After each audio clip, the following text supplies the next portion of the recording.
again, back in the early 90s. Mm-hmm. I remember listening to you, especially on Fridays. And I guess this table was here when you were broadcasting. I think so. Lots of fun. Well, listen, we have so much to talk about today. I've been waiting, Lathan, to talk to you about Judge Kavanaugh's nomination, and we'll certainly do that, but we're going to save it for a little bit later in the program. Also, the most current news that we're looking at right now, I'd say, if we're following it, is President Trump. He's been in Great Britain. Before that, he was at NATO in Brussels, and it's been a big week for him. So we'll discuss that. And really, my headline in the Wall Street Journal is Trump roils NATO while backing the pact. Mm-hmm. And I think, maybe the bottom line to say is the goal was to strengthen NATO of everything he did. He makes a lot of people mad in the way he does things, but sometimes I think that, he has to do it that way. Ari Fleischer, who used to be George W. Bush's press secretary for a while, mentioned on television a few days ago, he said, when Bush was president, we would go over to NATO, and Bush was nice and polite, and he would try to cajole all the members to begin spending more on their own defense. We're talking about their own spending on their own defense. Yeah. And he said they'd all say, yes, we're going to do that. Yeah, we'll make that commitment. And he said they never did it. They never did it. And so they took a pledge themselves in 2014 to begin spending more on their own defense, and they've ratcheted up a little bit with the goal of trying to get to 2% of their gross domestic product mm-hmm. by 2024. But Donald Trump says you're not spending enough on there. And I've got the figures. There's only like 5 countries plus the U.S., I believe, that actually went 2% or more last year. The head of NATO, the Director General, says we're moving up there.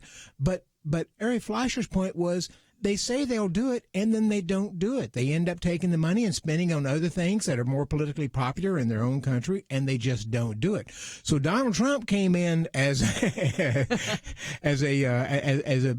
little bit pushier, trying to get them up on their spending because he knows the track record here. Yeah, Lathan, when you look at the way he does things, I mean, he kind of communicates before he actually attends the meeting. And then he goes and he lets out something very strong, which he did this time. And then there's tweeting afterwards, explaining it. And sometimes the tweeting takes you in a little bit different direction. But in this case, I don't know. In a sense, I'm starting to notice a pattern in the way he does things and wondering if it's not fairly effective. I think it's hard to argue with the results. I mean, we're going to wait and see. Mm-hmm. But he did get the agreement that he was after, which is, yes, we will meet these spending commitments, as we've said we were going to.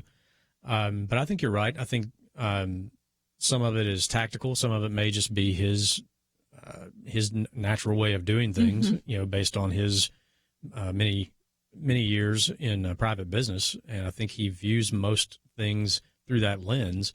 And this is also, this is what he told us that he was when he campaigned for president. Yeah, I think a lot of people, we shouldn't be surprised. Exactly. I think a lot of people voted for him precisely because of that, that he does not do things the typical way things have been done in D.C. for many years. That's right. He looks at everything through the lens of how would I negotiate this if this was a business deal.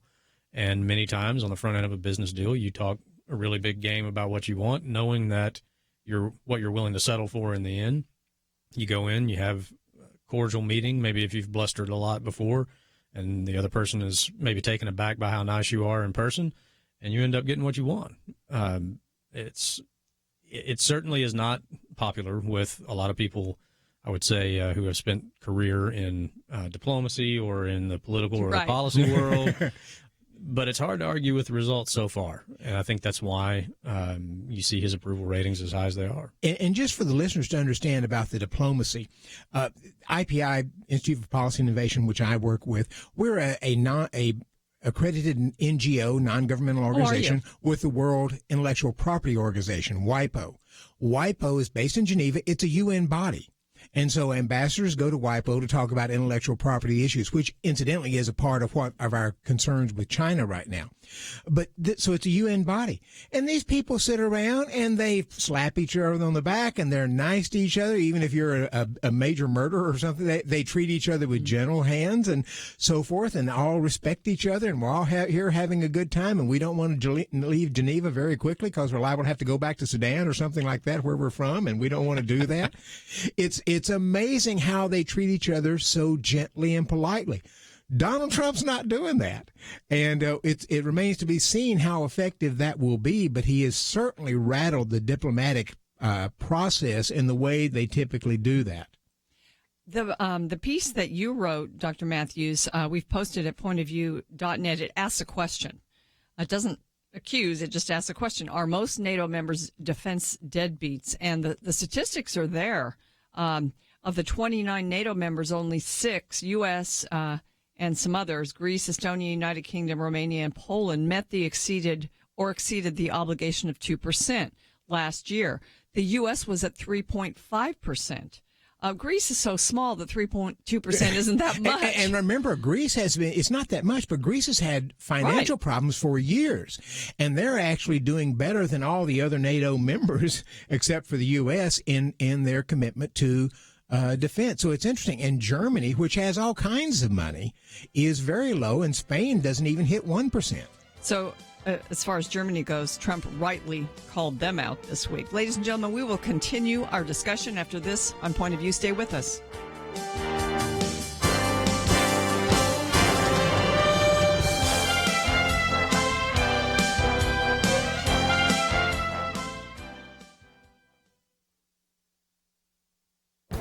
This is Viewpoints with Kirby Anderson. Christian young people are not spiritually thriving. That is the conclusion by Stephen Cable in his book, Cultural Captives, The Beliefs and Behavior of American Young Adults. Stephen Cable serves as Senior Vice President of Probe Ministries.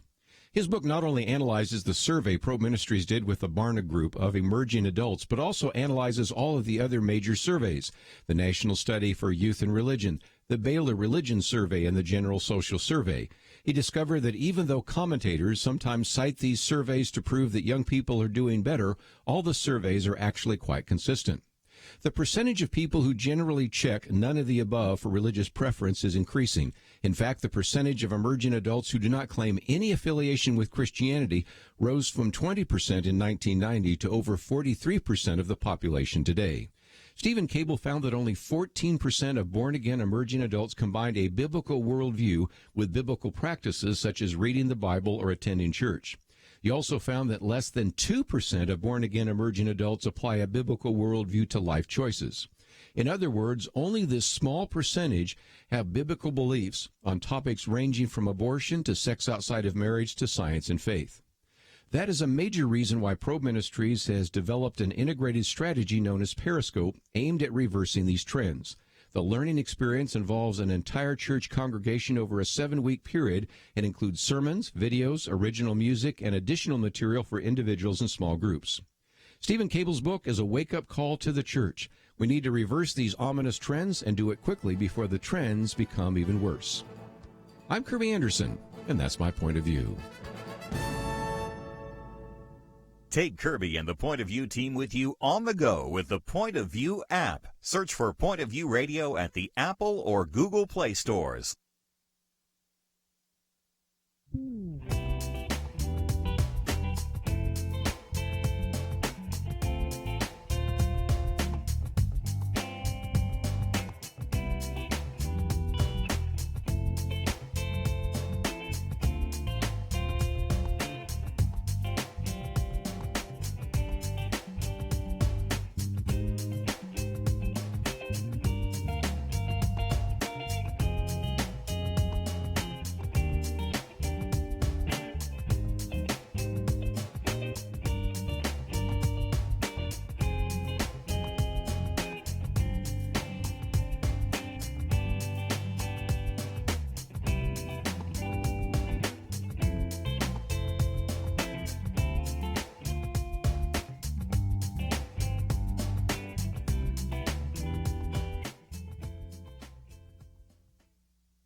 You're listening to Point of View, your listener-supported source for truth.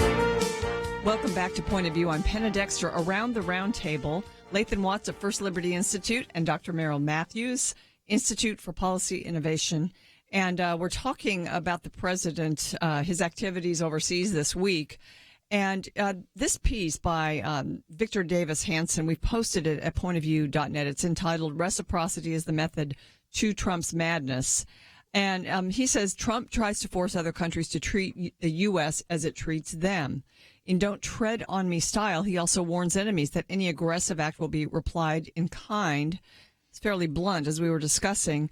The underlying principle of Trump commercial reciprocity is that the United States is no longer powerful or wealthy enough to alone underwrite the security of the West. And I would ask, too, Dr. Matthews, should we be doing that anyway? And isn't it time that we actually ask other countries not only to contribute more to NATO, but to also build up their own military so that they can defend themselves and not depend as much on the U.S.? I think so. After the war, the U.S. stepped in to begin the rebuilding process through the Marshall Plan and so forth. That was, I think, was meant to be temporary and not permanent. But many of the countries have sort of gotten used to living under the U.S. military umbrella, where we sort of guarantee their safety through NATO. And so they feel to some extent, even though Germany is right there by Russia and a number of the Eastern European countries are right there by Russia, they feel somewhat protected and are willing to, and Trump made this point, they're willing to spend money on other things that are politically popular rather than defense, which and just sort of rely on the U.S. to do that. And he feels like that's not the thing to do. Now, interestingly, I don't think it necessarily means the U.S. cuts its spending. I don't think he's saying you all spend more so that we can spend less. He expects to spend even more. You know, and I think he made the point.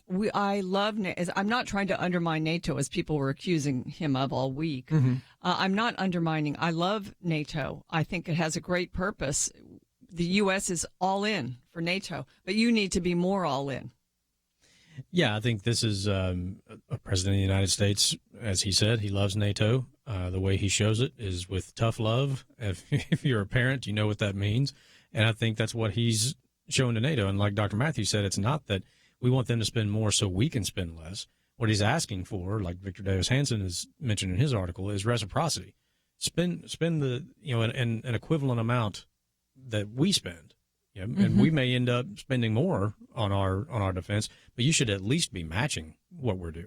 And at least meeting the goals. Right. And there is a concern here from the perception point. If a country isn't willing to spend much on its own defense, does Russia or other countries say, well, they don't really care that much. They're vulnerable. We can infiltrate. We can do something. We can take Crimea, and nobody's going to respond because they are somewhat weakened by that. They just don't have the commitment.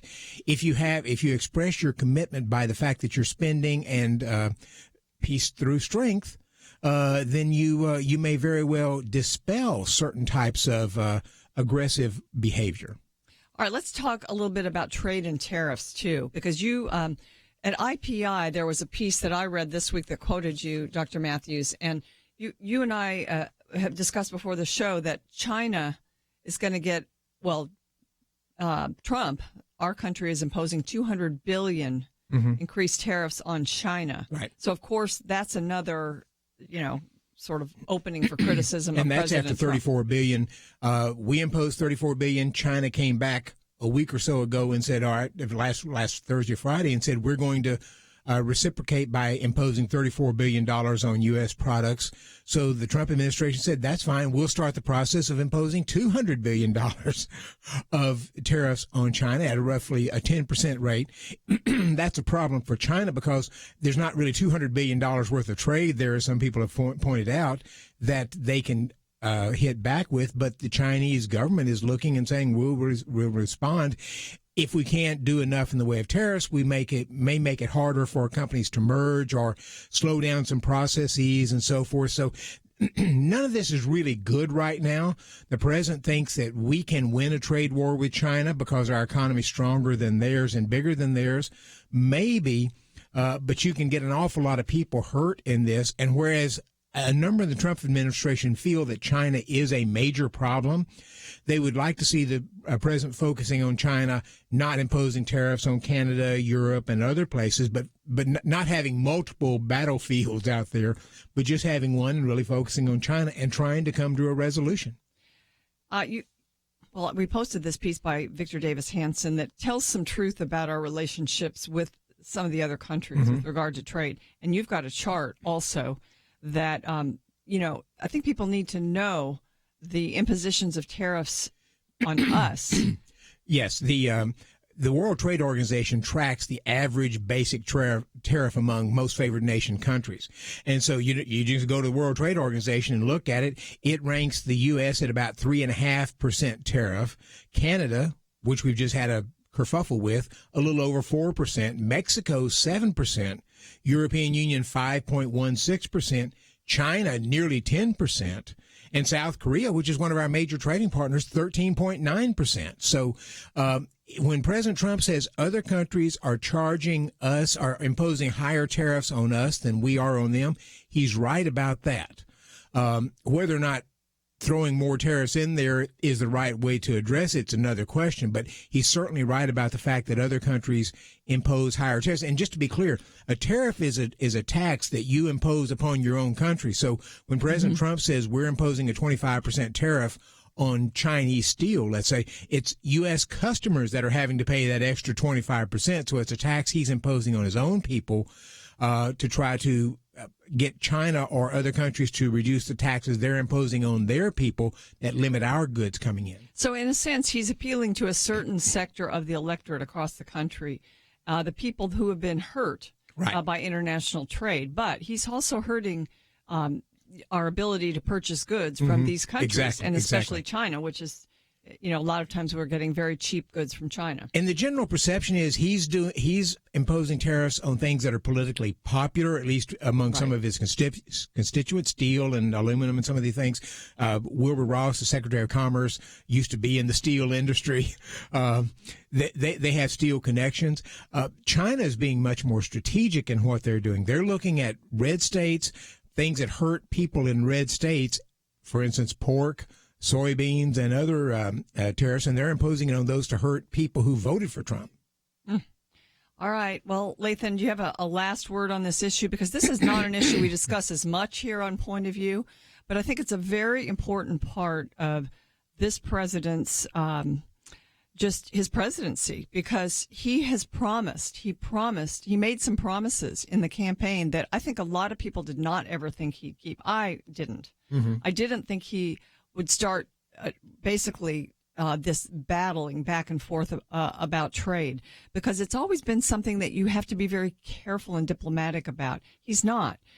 So, we're kind of in the middle of it, and we really don't know how it's going to end, do we? No, and I think with this president, as we've seen, I think pretty much everything is a negotiation with Donald Trump. And I think he views this as a negotiating tool. I think his goal is a better balanced balance sheet when it comes to trade. I think that appealed to a lot of the voters that voted for him.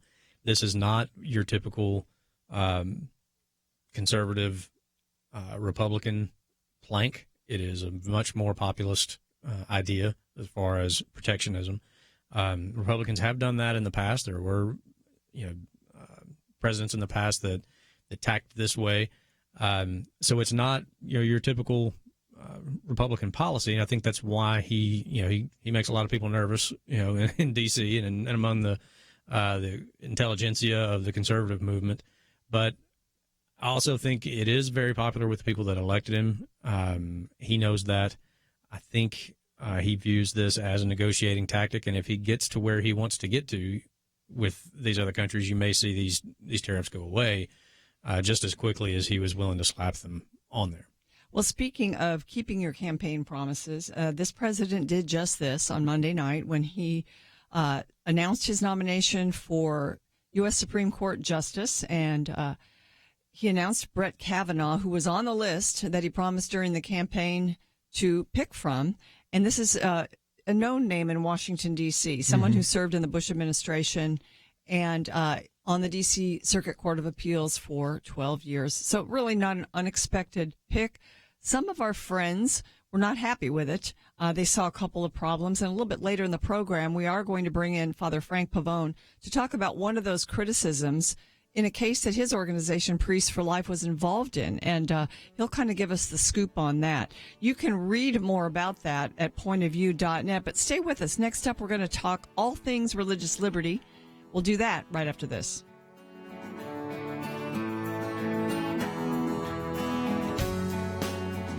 Why should you become a partner with Point of View Radio? Because for decades, this team has made a significant difference in lives and communities across the nation. Because America is dying for lack of biblical wisdom about life and culture. You should give because your gift will make possible cutting-edge information on issues that matter, information you won't hear anywhere else. Why? Because your gift will change lives, because you'll influence our culture with biblical truth, and because you can make a difference for the future. Our nation needs a truth team very badly. Support Point of View Radio today at pointofview.net. Click on Join the Truth Team and choose your level of support. Pointofview.net or call 800-347-5151, 800-347-5151, or mail that first donation to Point of View, Box 30, Dallas, Texas 75221, Box 30, Dallas 75221. Point of View will continue after this.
You are listening to Point of View.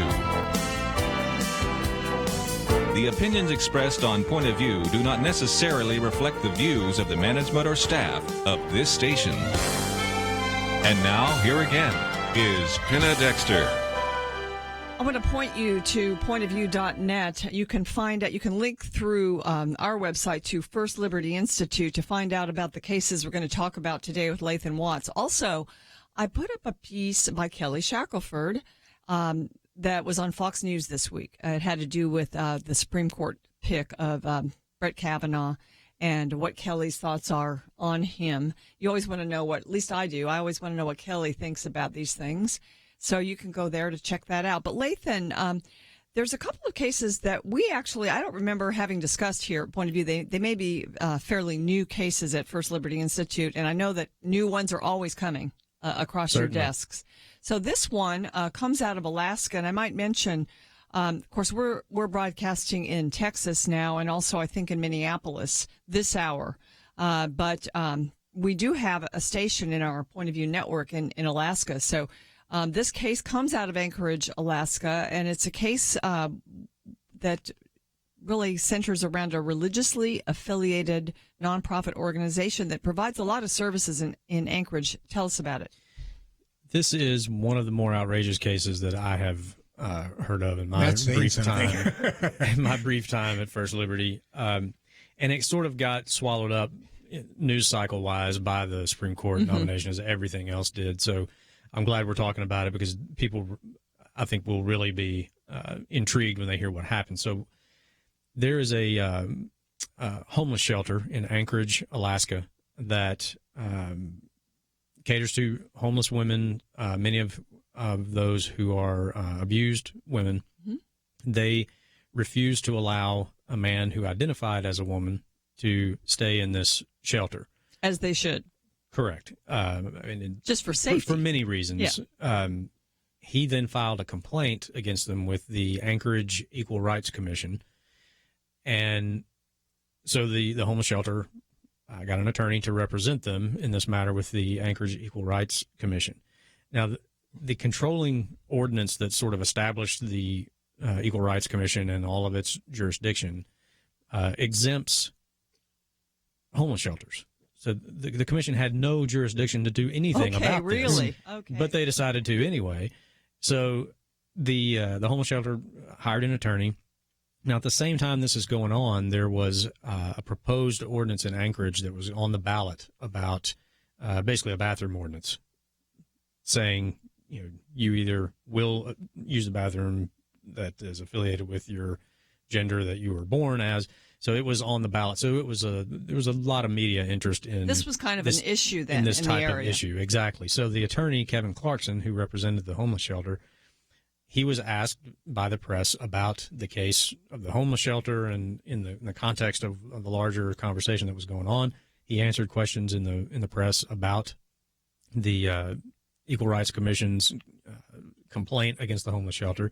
So the Equal Rights Commission then filed a complaint against the attorney, saying he had violated their the ordinances in Alaska by talking about what was going on.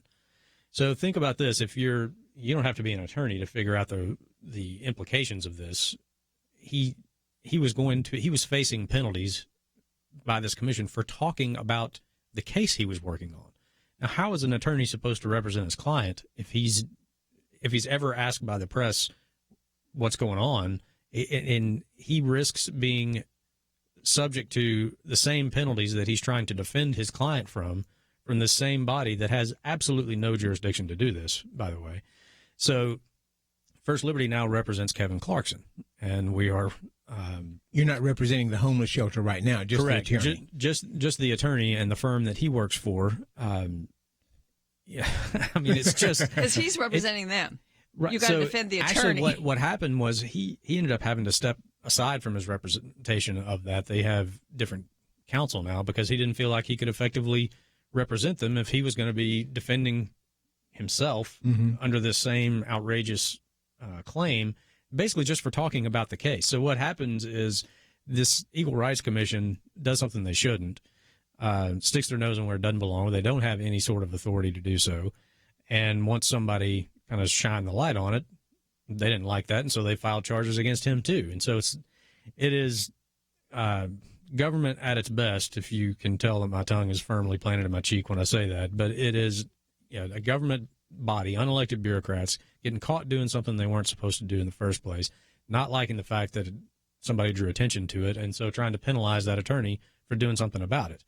So we're now representing Mr. Clarkson and his firm to make sure that all of this, these ridiculous charges by the AERC are dropped, and they recognize the fact that they have done something that they absolutely had no authority to do, and protect not only this attorney's ability to effectively advocate for his client, but just protect free speech in general. I mean, they're actually attacking this guy for what he said. Are there instances in other states where a transgender person has gone to a homeless shelter or something of that nature where they said, we really can't? Because I could see this for women who are domestically abused and feel like I've got to they want a respite from men in some kind of a center or something of that nature. And then a man says, I'm a woman, and then comes in and sort of makes a mockery of that whole ability to get away from it. And that was one of the major factors in the original situation, because there were abused and battered women in this shelter. And so they had a policy, there's not going to be men in this shelter.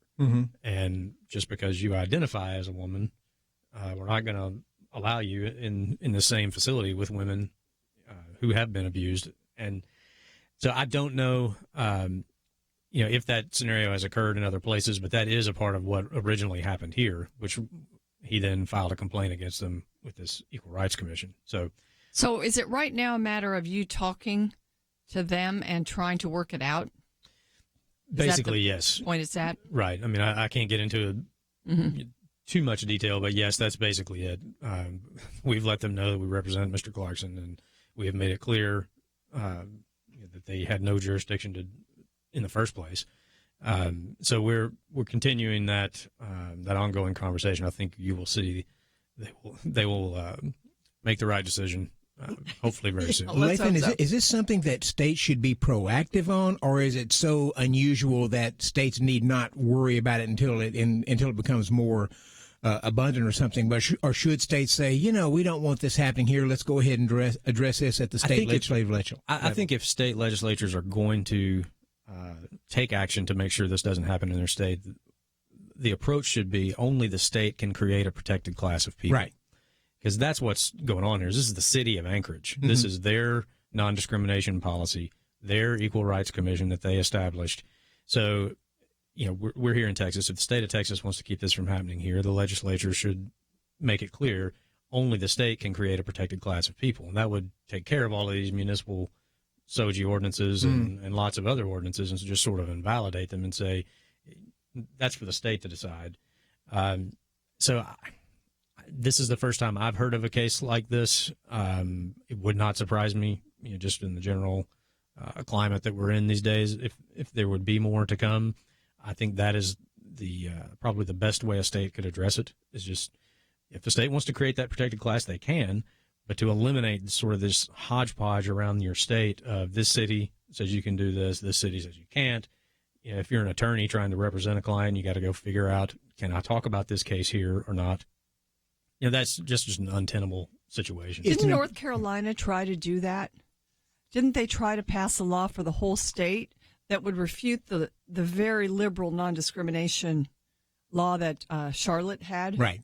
Yes. And this is an issue that IPI has been involved in a little bit, at least Tom Giovanetti, the president of IPI, has, because the issue here is that among conservatives, we tend to think the government that's closest to the people is right, and so therefore you shouldn't do that. And we step up and say, no, states created the federal government. States also create the counties, and the cities operate under the state. So the state has the right to sort of step in and impose these broad elements here that affect the whole state, so that you don't have a hodgepodge of various cities saying we want to be a really liberal city, and another we want to be a really conservative city. And the state has the right to do that, and they get a lot of pushback from the municipal league for doing that type of thing. But it's the right of the states. The states created the federal government. It creates the counties and cities. Interesting. Okay, well, next up, we're going to talk about another case. One of the areas in which First Liberty works extensively is churches and the rights of churches to exist and to do certain things. There's just really constitutional issues here. So we're going to talk about a church in Nebraska that First Liberty is working with. And again, I just might mention that they have a wonderful, robust website. You can go to firstliberty.org. Firstliberty.org. Correct. Or just go to pointofview.net, click through to their website, and you can find out about all these cases. They work in so many areas of religious liberty, and they're very effective and good at it. So I would recommend that to you. It's actually quite interesting. Stay tuned. We will discuss these issues after the break.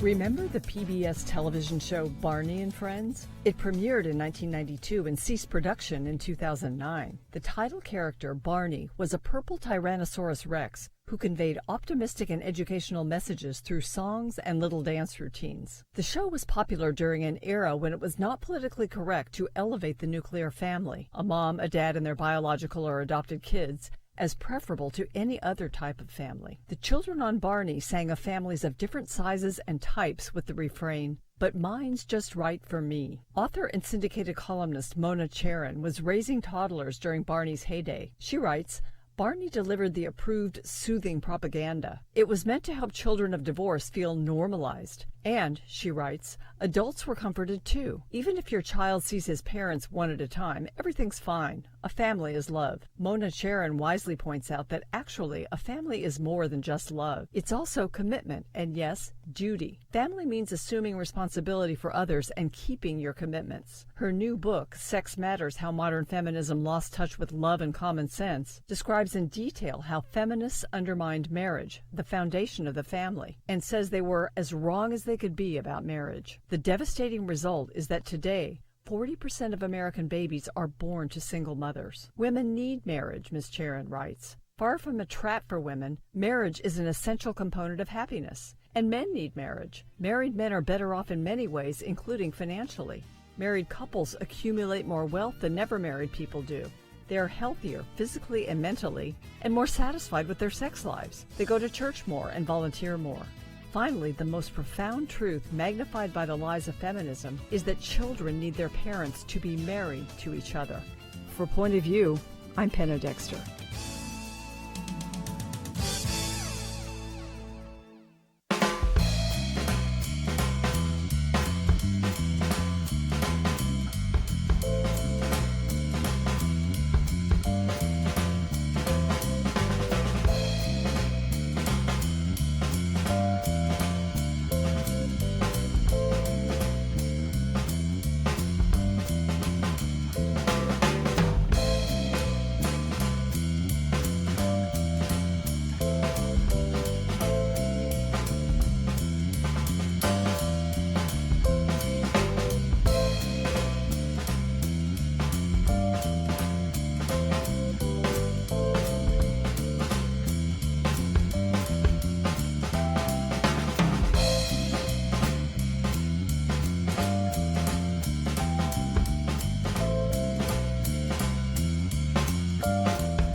Now, back to Point of View, your listener-supported source for truth. Welcome back to Point of View. Yesterday on Point of View, Kelly Kohlberg joined me, and we were talking about the left. She maps the left, and she has a lot of great insight. And just as I let her go, she said, I wish there are certain words, like the word progressive, which the left loves to call itself, that I'd like to take back. And so, we let her go, and then I just opened up the phones to listeners to tell us what words they would like to take back. One of the words was woman. And, this caller said she would like to take back the word woman to mean what it really means, because now it, can mean a lot of things. And so, it's interesting, Dr. Matthews, when you talk about that, because it's not just the safety moral issues that we talk about in bathrooms. There are a lot of other reasons why we should not be treating men as women, even though they like to call themselves that. Right. Yes. One of the things is that the federal government favors certain women, certified women-owned businesses in federal not handouts, but projects and so forth.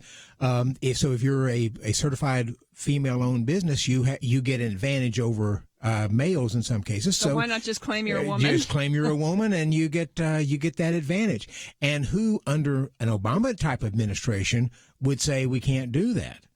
Fortunately, the things are changing under President Trump, and he has pushed back on that in education and other areas. So we'll see how far this goes, but it does not have the momentum that it had under Barack Obama.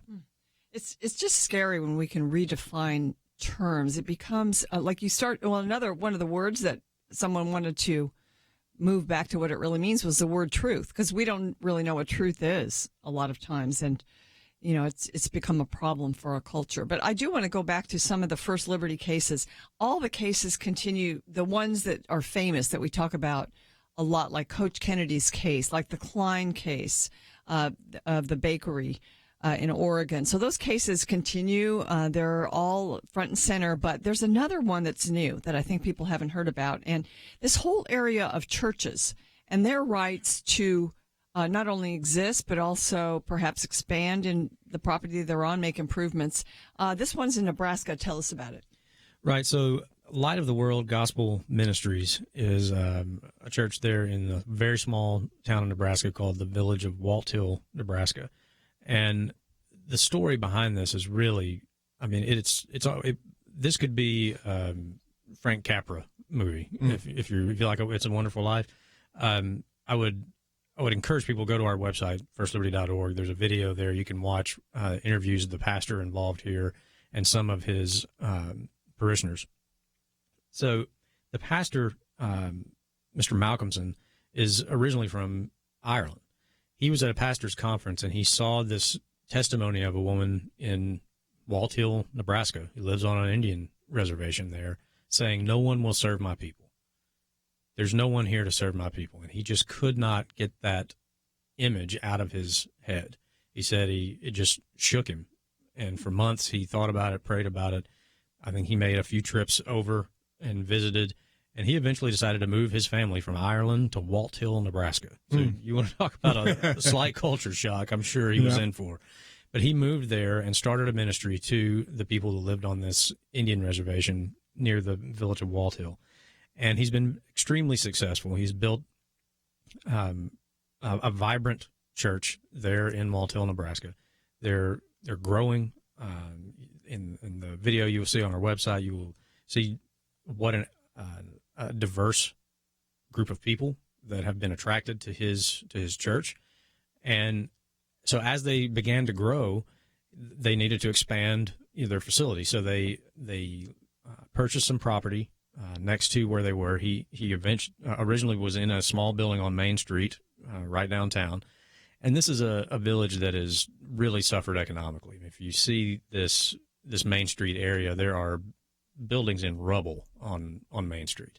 So he kind of bought a building like that? He bought sort of a depressed building and fixed it up. They outgrew that. He bought buildings next to it with the intent to expand and not just build a bigger sanctuary, but his plan really was to help revitalize the downtown area. Part of his plans for these new buildings were to include things like a laundromat or like a Goodwill store or a cafe that could help employ people. I mean, his mission is to help revitalize that community as well. And at some point, the government of the village of Walt Hill, even though they originally approved his building permits, they revoked them without explanation.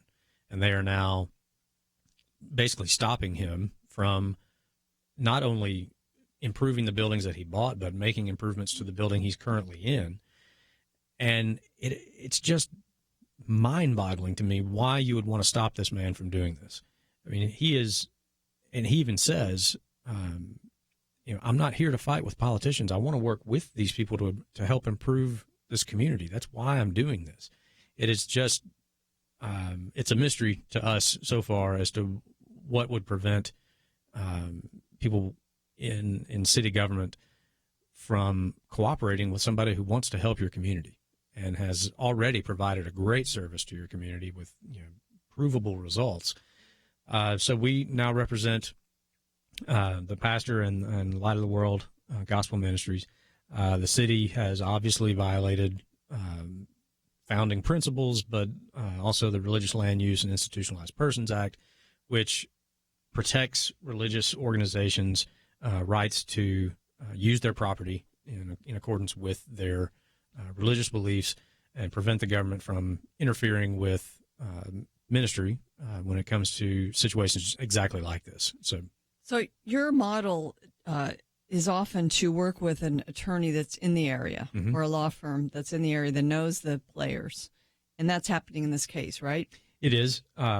Yes, we do have Gray Plant Moody is the local firm there that's working with us, and that is our model in most cases, is to work with local counsel, people that are going to know the players on the field there locally.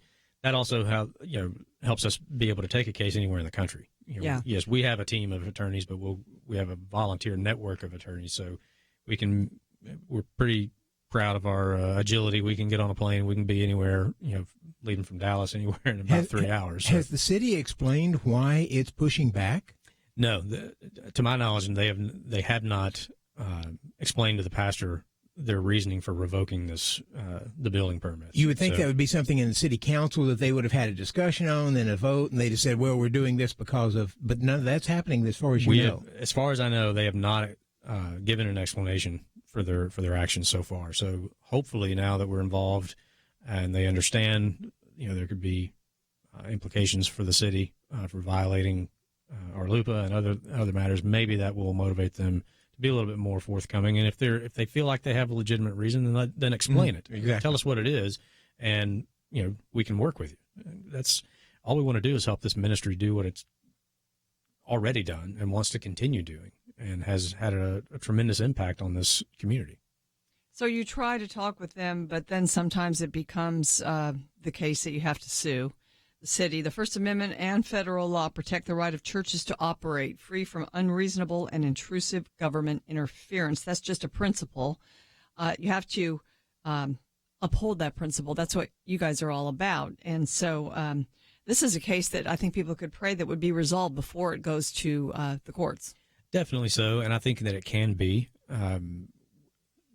We don't go into every situation with a set playbook, like, well, right, first we do this, and then we sue them, and then every situation is different. If they're willing to work with us and we can resolve it without litigation, great. If they choose the hard way, so be it. Next up, we're going to talk about President Trump's appointment to the U.S. Supreme Court. It's certainly been discussed and in the news all week, but I think some folks probably want to know a little bit about our take on it. So we will do that right after this. If you've listened for any length of time, you've probably heard about Point of View listeners who've done amazing things, started ministries, found their life's calling, impacted their city, their state, the nation. But let me be clear, you don't have to have a huge impact to be faithful. I thought about that when I read a note from Joanne in Texas. She admitted, up until recently, I've not had much of a political view, nor have I ever been so informed. But since I signed up for your email and website information, I can now get the correct information that the public is oblivious to. Joanne ended by thanking us for the Take Action section of our website, where we make it easy for you to express your views on key issues with your elected representatives. Everything we do on the air, online, through mail and email is made possible through people like you who invest in Point of View, so we can invest in issues that matter.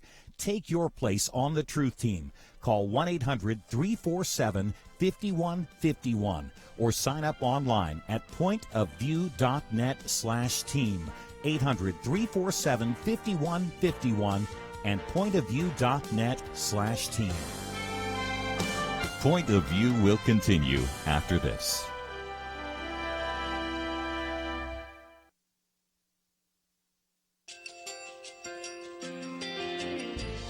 I just want to thank you so much for all the wonderful programming you have.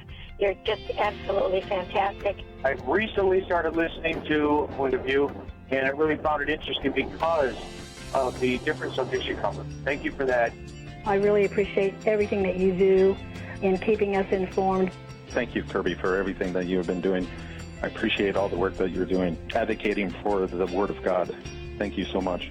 Point of View, I think, is absolutely necessary because it's a Christian perspective, a biblical worldview perspective, and receive very current, up-to-date information about what is really going on, week to week in our culture, which is changing so rapidly, and yet it's morally sliding backwards. Yeah, I'm just, first of all, I thank you guys. Y'all's program is wonderful, and enjoy it every day. I learn so much every time I listen to it.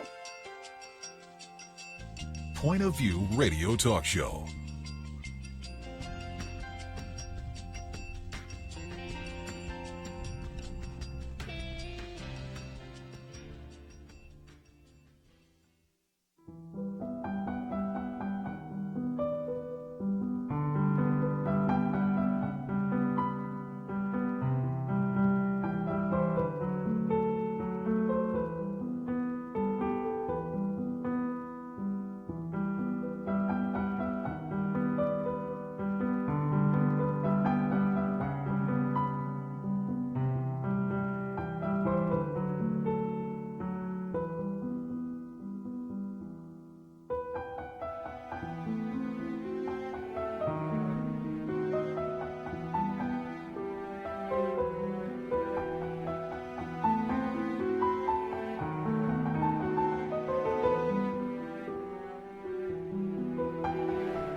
Hi, this is Kirby Anderson. You know, each day we take on the tough issues and provide a biblical perspective to them. The topics we cover are wide-ranging. Apologetics, theology, prophecy, creation and evolution, intelligent design, marriage, family, child-rearing, the millennial generation, trends in society, politics, economics, business, religious liberty, the Constitution, public policy, foreign policy, military policy, tensions in the Middle East, abortion, homosexuality, pornography, sexual ethics, media, technology, history, and America's godly heritage. We talk about anything that affects your faith, your family, or your freedom. So don't go anywhere, because Point of View starts right now.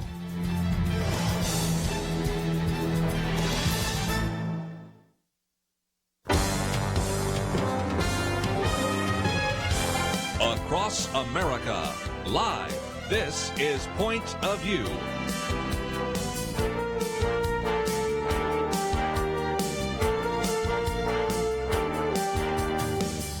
And now, Penna Dexter. Thank you very much for joining us, ladies and gentlemen. This is our Friday weekend edition of Point of View. We are around the round table with actually a beautiful new sort of leather insert that was actually put in by our president of Point of View, Warren Kelly. New microphones in case you're watching. You don't have all the equipment in front of our faces anymore, and we can actually see each other. My two co-hosts today, Lathan Watts from First Liberty Institute. He's an attorney, director of community relations there, and also Dr. Merrill Matthews. I like to call you Buddy. I hope that's okay. He's a resident scholar at the Institute for Policy Innovation, and he's also a prolific columnist and lots of columns in various periodicals, but he's a regular contributor at The Hill. Buddy, thanks for being here. Well, glad to be with you. We mentioned in the first hour, some people are just joining us now, that you have been really coming in for Fridays since the 90s. Mm-hmm. And this table was here then, right? Mm-hmm. And it's still here. It's been here a long time. Yeah, it's beautiful, too. And it's fun because it's round. I like round dining tables. And I like round radio tables. Well, I guess, we've got a lot in the news today. Of course, President Trump is in Great Britain. He's going to be going to Russia on Monday to meet with folks there, including Vladimir Putin. And we will have a lot to say about that probably next week, next Friday on Point of View.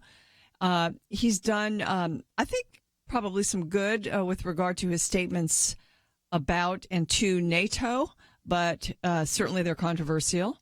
And he's also met with Theresa May in Great Britain, and of course we'll have probably some trade deals with them. And Dr. Matthews, before we move on to Judge Kavanaugh, which is, I guess, the topic of the hour, what do you think about that? Because at first he was signaling that if you're going to be part of the European Union's trade policies, we won't have a special deal. Mm-hmm. But he's sort of moved away from that, hasn't he? That's at least what I'm seeing from the newspaper. Britain is in the Brexit process is very, very difficult for the country because they want to not be part of the European Union, but they want to sort of keep some of the benefits of the European Union. And so Theresa May is trying to negotiate what she calls a soft Brexit, something where we're not officially part of it, but we still have some interactions there. President Trump apparently suggested that she do a much more radical break with the European Union, and she's not going that far. And in some sense, because the decision for Brexit was a fairly small. I mean, it was for Brexit, but it wasn't a huge percentage that wanted to do that. So they've been trying to negotiate this for some time and figure out how you do it without really severing ties with the European Union, because they have interaction with them. People go across borders, people buy things and so forth. So it's not clear where that's all going to go right now. And Theresa May has got a lot of problems in trying to figure out how to do that. She had several of her ministers, Boris Johnson and others, resign here in the past week or so simply because they did not like what was happening with this whole Brexit issue. Wow. So we'll be watching that and watching the president. Certainly, Brett Kavanaugh, now the nominee for the U.S. Supreme Court, and he's already beginning He'll be having, he's already started having meetings with individual senators. Mm-hmm. And it's going to be, I think Mitch McConnell is going to try to get this done, get him approved fairly quickly so that he can be on the court for when they begin to convene in October. But the Democrats are pulling out all the stops to stop that and to scare people and to talk about what he'll do and how he'll change things with regard to Roe versus Wade and other issues. There are several target senators. There's some Democrats in states that Trump carried that actually did vote for Neil Gorsuch. But this is a little bit different, isn't it, Lathan? I think for those senators, they are probably going to get a lot more pressure from their leadership on this vote than they got on Gorsuch. Because if you look at the dynamic of replacing Scalia with Gorsuch, at that point it was still 5-4 and Kennedy was still there. And so their leadership could probably give them a pass and go, okay, guys, well, don't worry about it. The Republicans have 50 votes anyway, so it's not like your vote is going to be the deciding vote on this guy. And Gorsuch is not going to be the deciding vote because it's still basically maintaining status quo of 5-4 up there with Kennedy as a swing vote. Now you have Kennedy gone and the opportunity to replace him with a more conservative justice. So I think those red state Democrats are going to get a lot more pressure from their leadership to say, you've got to be on board with us. We got to pull out all the stops and we got to keep this from happening. And I think, if you're a guy like Joe Manchin in West Virginia, it's not like Trump squeaked out a win there. I mean, he won by 40 points there. And this is his guy. And I'm sure he is going to put pressure on Manchin as well. I think the worst case scenario for somebody like Joe Manchin or Heidkamp, some of these other red state Dems, is if a Republican found a problem with Kavanaugh, let's say like Rand Paul, who's kind of made a little bit of noise about one of Kavanaugh's decisions on Fourth Amendment issue. If Rand Paul says, I just can't back this guy, and now Manchin, your vote becomes vote number 50, they should be hoping and praying that Rand Paul finds a way to vote for Kavanaugh, because if it's 50 Republicans plus you, that's not that big a deal. He got confirmed by the Republicans. If it's 49 Republicans plus you, and your vote is the deciding vote, you might get reelected by the folks back home who are very pro-Trump. But how effective are you going to be in your own party when you are persona non grata within your own party for being the vote that got Kavanaugh confirmed? It's a real challenge for them. And I would argue that the left has moved so far left in the last year that Kavanaugh a year ago, if that had been the first one out, they would, they were opposed to it. They were standing out in front of the Supreme Court, presumably with signs for all the three or four major people who he could come out with, because as soon as he announced it, they held up their signs saying, "Stop this person." Yeah, they were going to oppose anyone. They were going to oppose anything. The good news is that the news out of the White House is often that it's somewhat. It's somewhat chaotic, and they don't necessarily plan on things. You hear this when Donald Trump was going to go meet with Kim Jong-un, that he had not really had a plan, had a lot of briefings and so forth. My understanding is they've set up a mini war room here. They've got people who are on the White House staff who are dedicated to get this done, and so they're doing it apparently exactly right. If you want to try to get a Supreme Court nominee through, dedicating the people, resources, and so forth to make sure this happens in ways that we don't necessarily see happen in other areas. Two more senators that, they have to target are the two pro-choice, quote unquote, women. We were talking about Alaska earlier, Lisa Murkowski in Alaska, and also Susan Collins. And the question is, would they dare buck their party and vote against him? They both voted for Gorsuch. But that's another perhaps question mark. Well, ladies and gentlemen, this Kavanaugh nomination will continue to be part of our discussion, and we will talk about it a lot more right after this.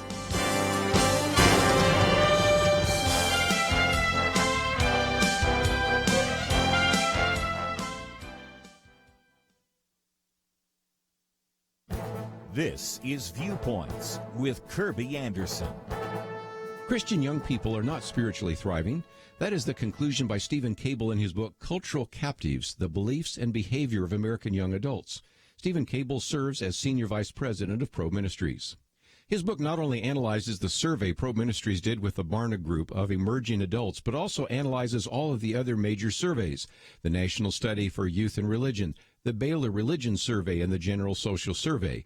He discovered that even though commentators sometimes cite these surveys to prove that young people are doing better, all the surveys are actually quite consistent.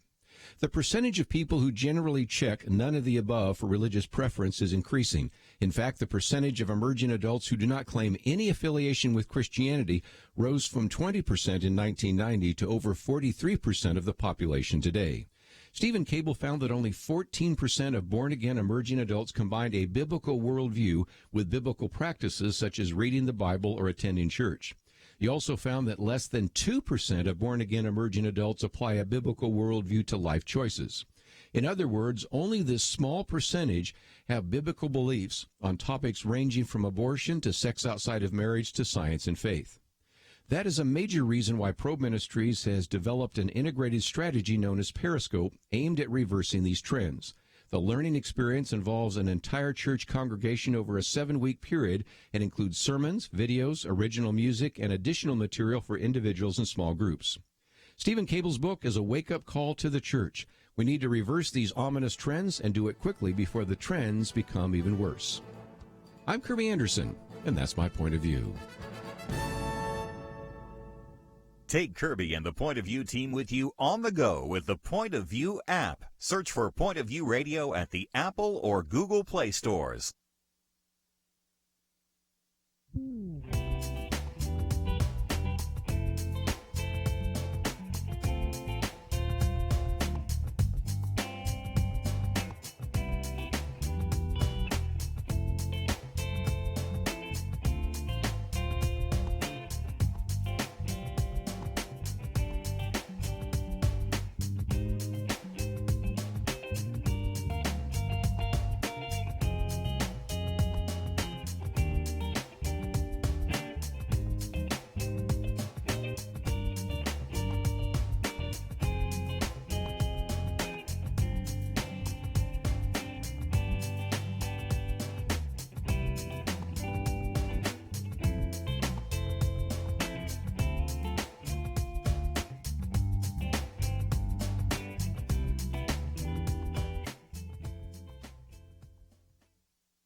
You're listening to Point of View, your listener-supported source for truth. Welcome back to Point of View. I'm Penna Dexter. Lathan Watts from First Liberty Institute is here, and also Dr. Merrill Matthews. And one piece that came out this week, right after the announcement that Brett Kavanaugh would be the nominee for the Supreme Court, was something from Hugh Hewitt. It was in the Washington Post. And he titled his piece, "The Pressure on John Roberts Has Been Lifted." And I thought it was very interesting. I posted it at pointofview.net. But, when the court has to decide whether or not they're going to take cases, and there are 7,000 to 8,000 petitions for certiorari requests to be heard, filed with the high court each year, and they accept about 50. They decide several very quickly, and then others go to oral arguments. And Hugh Hewitt says that he thinks John Roberts, the Chief Justice, calculates and has calculated with Kennedy on the court to withhold his vote to grant cert because he doesn't know which way Kennedy will go. So he doesn't know which way the case will go. So he pulls back. Now, if he has Brett Kavanaugh, he has Gorsuch, and then he has, of course, Thomas and Alito on the case, he's going to be able to predict outcomes a lot better. So he may then take more cases. What do you think? Theoretically, it makes sense. I mean, there is no way of knowing what goes on in that room, and those 9 people are considering cases. They talk about it as just the justices in there. And you have to have 4 justices vote to grant cert in order for the case to be brought to oral argument to the Supreme Court. And that's Hewitt's point, is that, just as you just explained, that Roberts may have withheld his vote for cert on some cases because he wasn't sure how Kennedy would go on that case if if they heard oral argument and issued an opinion, and that if he's more confident in having a solid 5 with Kavanaugh, Gorsuch himself, Alito, and Thomas, that he might be willing now to take some cases that maybe he wouldn't have in the past. And so you might see some cases get granted cert that, previously would not have been. And maybe, we'll see, but maybe some more controversial topics that maybe he didn't want to wade into. Can you think of any that might? Well, I mean, we have several cases I hope that they would they would take. I'd be happy to see them take Coach Kennedy's case. Would love to see them take the Bladensburg World War I memorial case. We will be filing cert on Aaron and Melissa Klein's case out of Oregon, since the Oregon Supreme Court has refused to hear it there. So there are several that we have working the way up that hopefully this newfound confidence will work in our favor. And Lathan, it is the case, isn't it, that occasionally the court rejects a case even though they feel like we need to deal with that issue, but we don't feel like this case is as strong as it should be or as clear as it should be. We want to wait for another case to come around or something. There's reasons they do that when they know they've got to address this issue at some time. That's true. I mean, like I said, it's really impossible to get into their heads, but they will, if they're interested in a case, their clerks will research that case top to bottom, and you will see cases that that are on the list for conference, which is what we call it when they get together and talk about are we going to grant cert. Sometimes you'll see a case relisted for conference, and you just keep, because they are having their clerks research every I dot, every T cross, because they don't want something, they want to grant certs to something, have oral argument, and then find out that there was some procedural misstep that negates that they don't get to the merits of the case.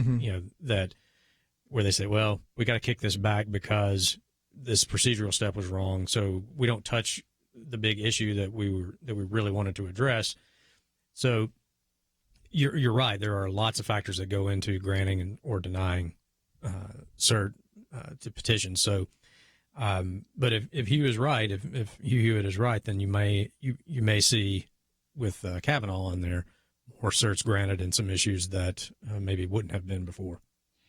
Brett Kavanaugh is well known to be a committed textualist, which means the text of the law is the law, and he's written approximately 300 opinions, so there's a lot to look at. And some people have said, and I forget where this quote was, but he's been playing the long game to advance an understanding of the laws and Constitution that is faithful to the text. Really, this justice, the addition of him to the courts, could really change the role, and both of you comment on this, of the U.S. Supreme Court, because it's been used by the left in many cases to get outcomes that you could never get through the Congress. I'll let you start, Lathan. That's true, and that's, you hear terms thrown around, especially when now that we have a nominee, and you're going to hear people talk about him. He's a conservative, he's not conservative enough, he's too liberal of a justice, or he's too conservative of a justice. And people need to know that when you're talking about a nominee to the Supreme Court, the terms conservative and liberal are really not the ones that you should be having that discussion about. It really should be about their judicial philosophy. And are they an originalist, a textualist, like Kavanaugh says that he is, or do they view the Constitution as a living document that is open to new interpretation every time you take a look at a case? And folks like Scalia, Gorsuch, who is an admitted textualist. I mean, it used to be you had to kind of dance around that issue to get confirmed, and now you see nominees, even some of the lower court nominees that President Trump has nominated, men like Jim Ho to the Fifth Circuit Court of Appeals, in his hearing saying, "I am a textualist." I mean, just point blank, this is who I am. And I think that is what a lot of people may have worried about with Scalia no longer being on the court. What they haven't anticipated is how many judges that are at lower courts that were influenced by Scalia's career, that are committed textualists and originalists. And I think he sort of paved the way and was sort of the guiding light for a lot of these folks. I think you're going to see more and more of them appointed to federal judgeships, circuit courts of appeals, and now even Supreme Court. And, I think I would add that the only way Judge Kavanaugh said he would have an open mind on this, the only way you can sort of affirm that is being a textualist, because that means sometimes if I'm going by the law, it means sometimes I may side with the liberals, sometimes I may side with the conservatives. But that gets to a point I've tried to make for a little while. There are no liberal swing votes on the Supreme Court. Nobody ever identifies a liberal swing vote. It was Justice Kennedy. Before that, it was Sandra Day O'Connor. And that takes you back to about 1981. For the past 35 years or so, the swing vote. And now they're saying, well, with him gone, maybe it'll be Justice Roberts. They never identify a liberal as a swing vote because they're committed to their ideology, not the law. You almost always know where they're going to come down, with the exception of Kagan sometimes. And that comes back to judicial philosophy. Is your analysis outcome-based, or are you analyzing what does the law say? Mm-hmm. What does the Constitution say? If it's outcome-based, if you have a policy outcome that you want to advance, it doesn't really matter what the Constitution says or what the law that you're evaluating says. You're going to vote that way regardless. And so that you're exactly right in that swing votes are never the four from the four on the left end. It's always who on the so-called right side is going to be the swing vote. All right. In the next segment, actually the next couple of segments, we're going to bring in Father Frank Pavone. He is Executive Director of Priests for Life. And I think he's a pro-life rock star, and I really love interviewing him. But the reason we're bringing him in is because one of the critiques of a lot of people on the right, a lot of Christians, was that in one case, and this was the Priests for Life versus HHS case, it was over the contraceptive mandate of Obamacare being applied to nonprofit organizations. And it actually protected their right not to provide contraception. But the D.C. Circuit Court of Appeals, on which Judge Kavanaugh sits now, they went the other way. They did not protect Priests for Life right, and he issued a dissenting opinion. And some of our friends say he wrongly held that the government could have a compelling interest in facilitating access to contraceptives for employees. So they're saying that this would not disqualify him, but this made him not as attractive a nominee as perhaps Amy Barrett or others. Now I don't have time to let you explain this, Lathan, before the break, but we're going to talk with Frank Pavone about this. What does he think about it? And I know that you can explain this in legal terms, and but also that we can all understand. So do my best. That's going to be what we treat, because this is something that you don't hear about on a lot of the other news programs, and so it's important for us as we go forward and as we look at him. And so we'll do that after the break. Ladies and gentlemen, I also want to send you to pointofview.net. There you can find out about our guest, Father Frank Pavone, coming up. All the articles that we've mentioned, including the one that we just discussed by Hugh Hewitt, all of that's there. So's the donate button. So we'd ask you to make use of that. Is religious freedom still a cornerstone of the Republic, or has it effectively been crushed by the forces of tolerance? America needs Christians to be informed and as unified as possible, applying God's wisdom to civic life. Point of View can be a key part of a successful mission. I believe in America. I believe God wants His best for us. We can face whatever the world throws at us as long as we stand together. If you have not signed on, please do it now. Support Point of View Radio today at pointofview.net. Set up your monthly gift by clicking the Truth Team 360 picture and then carefully follow the directions. Pointofview.net. By phone, you can give at 1-800-347-5151. 800-347-5151. Or mail that first donation to Point of View, Box 30, Dallas, Texas 75221. Box 30, Dallas 75221. Or call us 800-347-5151. Point of View will continue after this.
You are listening to Point of View.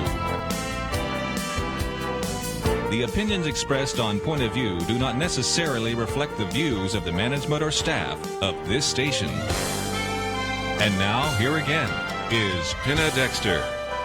And in studio with me is Lathan Watts from First Liberty Institute and also Dr. Merrill Matthews from the Institute for Policy Innovation. And joining us on the line is Father Frank Pavone. He is one of the most prominent pro-life leaders in the world. He's actually originally from New York, and he was ordained in 1988 by Cardinal John O'Connor. He works in pro-life leadership. He's the National Director of Priests for Life, which is the largest pro-life ministry in the Catholic Church. And I love Father Frank. I actually used to help out on a radio program he had. But Father Frank travels throughout the country. He does an average four states every week, preaching and teaching against abortion. Father Frank, thank you for joining us. Well, hi, Penna. It's great to be with you today. It's good to have you. I call you the pro-life rock star, and it's fun to hang out with you in person. But what did you think with the announcement of Brett Kavanaugh as President Trump's nominee to the Supreme Court? What was your reaction? I was delighted. He is a very eminently qualified judge, as people are going to learn more and more in the days and weeks to come. And also, we've had personal experience with him at Priests for Life because, as you know, and as we have discussed on this program before, we were one of the first groups to challenge the HHS mandate under President Obama that was trying to force us to put abortion-inducing drugs in our healthcare plans. And this was the same mandate that was challenged under Hobby Lobby and many other groups. And Judge Kavanaugh, as it turns out, was one of the judges that reviewed our case, and he sided with us. He sided with us and with religious freedom very clearly and very vigorously. And he ultimately, his position as expressed there in the D.C. Circuit Court of Appeals was also vindicated once our case got to the Supreme Court. But to be clear, the D.C. Circuit didn't rule for you. It was reversed at the Supreme Court, right? It was reversed at the Supreme Court, exactly. So Justice Judge Kavanaugh's opinion, in other words, was a dissent, and it was a dissent in the D.C. Circuit, but it really expressed exactly our position, and he said something that really should be clear to every judge, and that is that no government can burden a person's religious exercise. The government can't put a believer in the position of having to choose between following the law or following his faith.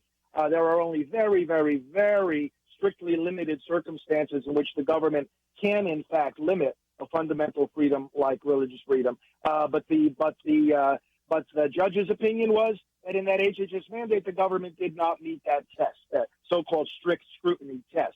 So, but it's not just that. I mean, looking at what he has done over, the last 12 years and 300 opinions, I mean, this is a man who is so very strong on the idea that judges are not there to write the law. It's like asking the question, which team's side is the umpire in a game supposed to be on? He's not supposed to be on either team's side. He's supposed to judge the plays based on the rules, not change the rules. And so this is such a strong theme that comes across with Judge Kavanaugh that we're very confident of the way he's going to rule on the Supreme Court. And it won't be a mystery because he's been making decisions, as they say, for a dozen years already on the federal court. Well, Father Frank, of course, immediately the left came out and said Roe versus Wade is at risk. Is it? Yes. Well, listen, Roe v. Wade is at risk, but not because of Brett Kavanaugh. Roe v. Wade is at risk because ever since that decision came down in 1973, the court has been ruling on abortion in multiple subsequent cases. And the jurisprudence of the Supreme Court on abortion has significantly weakened Roe v. Wade. Other things that have weakened Roe v. Wade are the fact that what was thought to be a benefit for women by those 7 judges in 1973 has proven from experience to be harmful to them instead. And, many decisions, when we look at our constitutional history, we see that many decisions that were thought to benefit a particular class of people turned out, in fact, to be harming them instead. And it was on the basis of that bitterly earned long-term experience that the court ultimately reversed itself. We can think of such things as child labor disputes, disputes between capital and labor, disputes regarding, obviously, segregation and women's rights and various other things. History teaches us all, including judges. History teaches us. And so Roe v. Wade is being weakened by the experience of the very women it purported to help. So is it at risk now in a newly configured Supreme Court? Well, listen, we don't know when or how the Supreme Court would reverse Roe v. Wade, or whether the justices, presuming Judge Kavanaugh gets confirmed, which I think he will be, we don't know if we still have, at this point, enough votes to reverse Roe v. Wade. What it requires is a court that's willing to do so, and only one of the justices so far has explicitly stated that he's willing to do so. That's Justice Thomas. But we can confidently say this, that because Roe versus Wade introduces, or rather invents, a right that is nowhere in the Constitution, the opinion and the practice of judges like Judge Kavanaugh to say, listen, we're not here to invent rights or to rewrite the Constitution, that gives us confidence that when the time comes that the court is willing to re-examine Roe, these are the kinds of judges, in other words, those who do what the Constitution envisions judges should do, will in fact say, no, Roe v. Wade was wrong, because there is not this right given in our neither in the Constitution nor in the traditions and history of the American way of life. Let me open up the phones. The number is 800-351-1212. I think this is an opportunity to allow folks to call in, because we've got this whole idea of perhaps it's the time now that Roe versus Wade could be overturned. Should it be? Should we just rely on more and more restrictions on abortion? And, there's a lot. I think that folks' emotions are a little bit, piqued with this nomination this week. And so I'd love to hear from you again. The number is 800-351-1212, buddy. Father, this is Merrill Matthews. If it were overturned and if the Supreme Court said we really don't have a role, the federal government doesn't have a role in this, does it revert to the states then, and then various states making their own decisions? And if that happens, is that a step in the right direction or the wrong direction? Well, the common wisdom is that's exactly what would happen, because that's what was happening prior to Roe v. Wade being handed down. States were starting to re-examine and in some case changing their abortion laws. Other states were re-examining it and saying, no, the unborn should be protected. And most people think that a reversal of Roe basically means that it gets thrown back to the states, which when you think about it, it makes so much sense. I mean, if the people of a state and their elected legislators and their governor want to protect their unborn children, why in the world should the federal government tell them they cannot? There's another way that the court can go, and right now it's the less likely way, but in the end it's the most correct way, and that is not to say to the states, you can have, the killing of unborn children legal if you want it to be, but rather the unborn child is protected under the 14th Amendment. The unborn child has a right to life just like a born child does, and you cannot deprive that person of life. That's ultimately where we have to end up, not just by a court decision, but by a constitutional amendment. We have a long way to go to get there, but I believe our country is moving in that direction. Because also, talking about the overturning of Roe v. Wade, we also have to put it in this context. Most of the American people don't know what Roe v. Wade said. And most polling asks them, it gave women the right to choose abortion in the first 12 weeks of pregnancy. No, it gave them the right to choose abortion throughout pregnancy. And if we look at surveys like Gallup just did a survey just a couple months ago, and back in January there was a Marist poll, and you look at these and you say, well, how many people in America think that abortions should be permitted throughout pregnancy? Healthy babies, healthy mothers, 32 weeks along in their pregnancy, should they be able to have that child aborted? And, you get about 12%, 12% in these surveys saying unrestricted abortion throughout pregnancy. That's hardly approval of Roe v. Wade, and yet that's what Roe v. Wade allows. So the other side is we're going to see the Senate Democrats, and we've already seen progressive groups throwing a tantrum and fear-mongering and making it sound like women's rights are going to go out the window. But most people reject Roe v. Wade already. Father Frank, we appreciate that analysis. That's kind of one of the best ones I've heard. We are going to, we're taking your calls, 800-351-1212. We've got some folks calling in. So we will take those, and we'll continue our interview with Father Frank Pavone. Stay with us. We'll be back.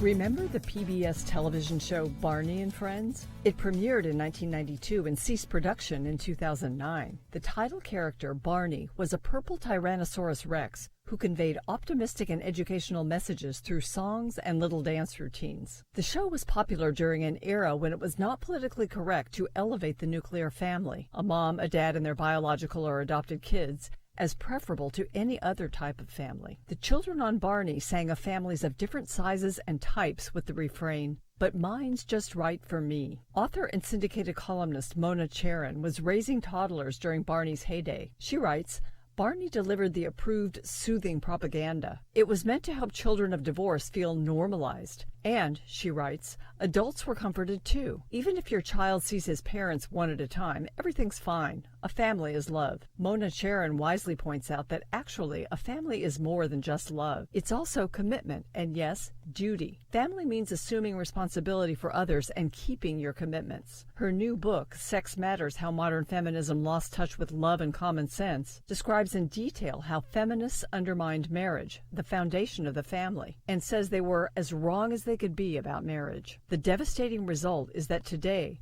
40% of American babies are born to single mothers. Women need marriage, Ms. Charen writes. Far from a trap for women, marriage is an essential component of happiness. And men need marriage. Married men are better off in many ways, including financially. Married couples accumulate more wealth than never married people do. They are healthier physically and mentally, and more satisfied with their sex lives. They go to church more and volunteer more. Finally, the most profound truth magnified by the lies of feminism is that children need their parents to be married to each other. For Point of View, I'm Penna Dexter.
Now, back to Point of View, your listener-supported source for truth.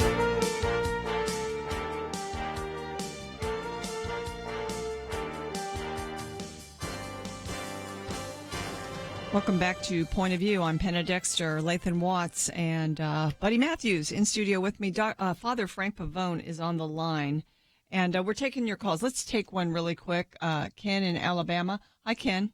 Thanks for calling. Hey, how you doing? Great. Hey, how's it going? What's your question? Well, actually, in addition to, repealing Roe versus Wade, which I don't agree with, I mean, it's amazing that Democrats believe in science and they base all their theories in science, but they find, plant life in another planet, and they say, hey, there's a sign of life, but they won't accept that, life is, as soon as you get to conception, is life there. And they wanted, to murder that child just because they don't want to deal with it. I think personally we need to go back to teaching kids family values in school and get away from teaching kids about sex at 5 years old. And Amen. Then it's okay to go and have an abortion without their parents' consent. I mean, the parents are responsible, and we teach that, throughout everything to do with our Constitution and our laws. And the left wants to destroy that. So, there's a thing that I've been trying to do is called People of America Against Child Corruption. And, that's the idea behind it is, stop teaching all this stuff in TV. You wonder about these school shootings. You wonder about why we have such high sex and teen pregnancy. Well, it's on our TVs, it's in our movies, and our lyrics of our music. And the left push that left, right, and center, but they don't want to talk about those issues because it hurts their industries that they push all the time. So there's got to be a stopping point, and fighting Roe versus Wade, I think, is a good starting point. I also want Thanks for your call, Ken. Do you have one more quick point? Yeah, actually, I wanted to challenge the Obamacare because, again, that's right on up there with, paying for abortions. And, you can't technically make me have insurance. That's usury, and that's in the Bible, not to be subjected to it. So, again, there's so overturn Roe and overturn Obamacare.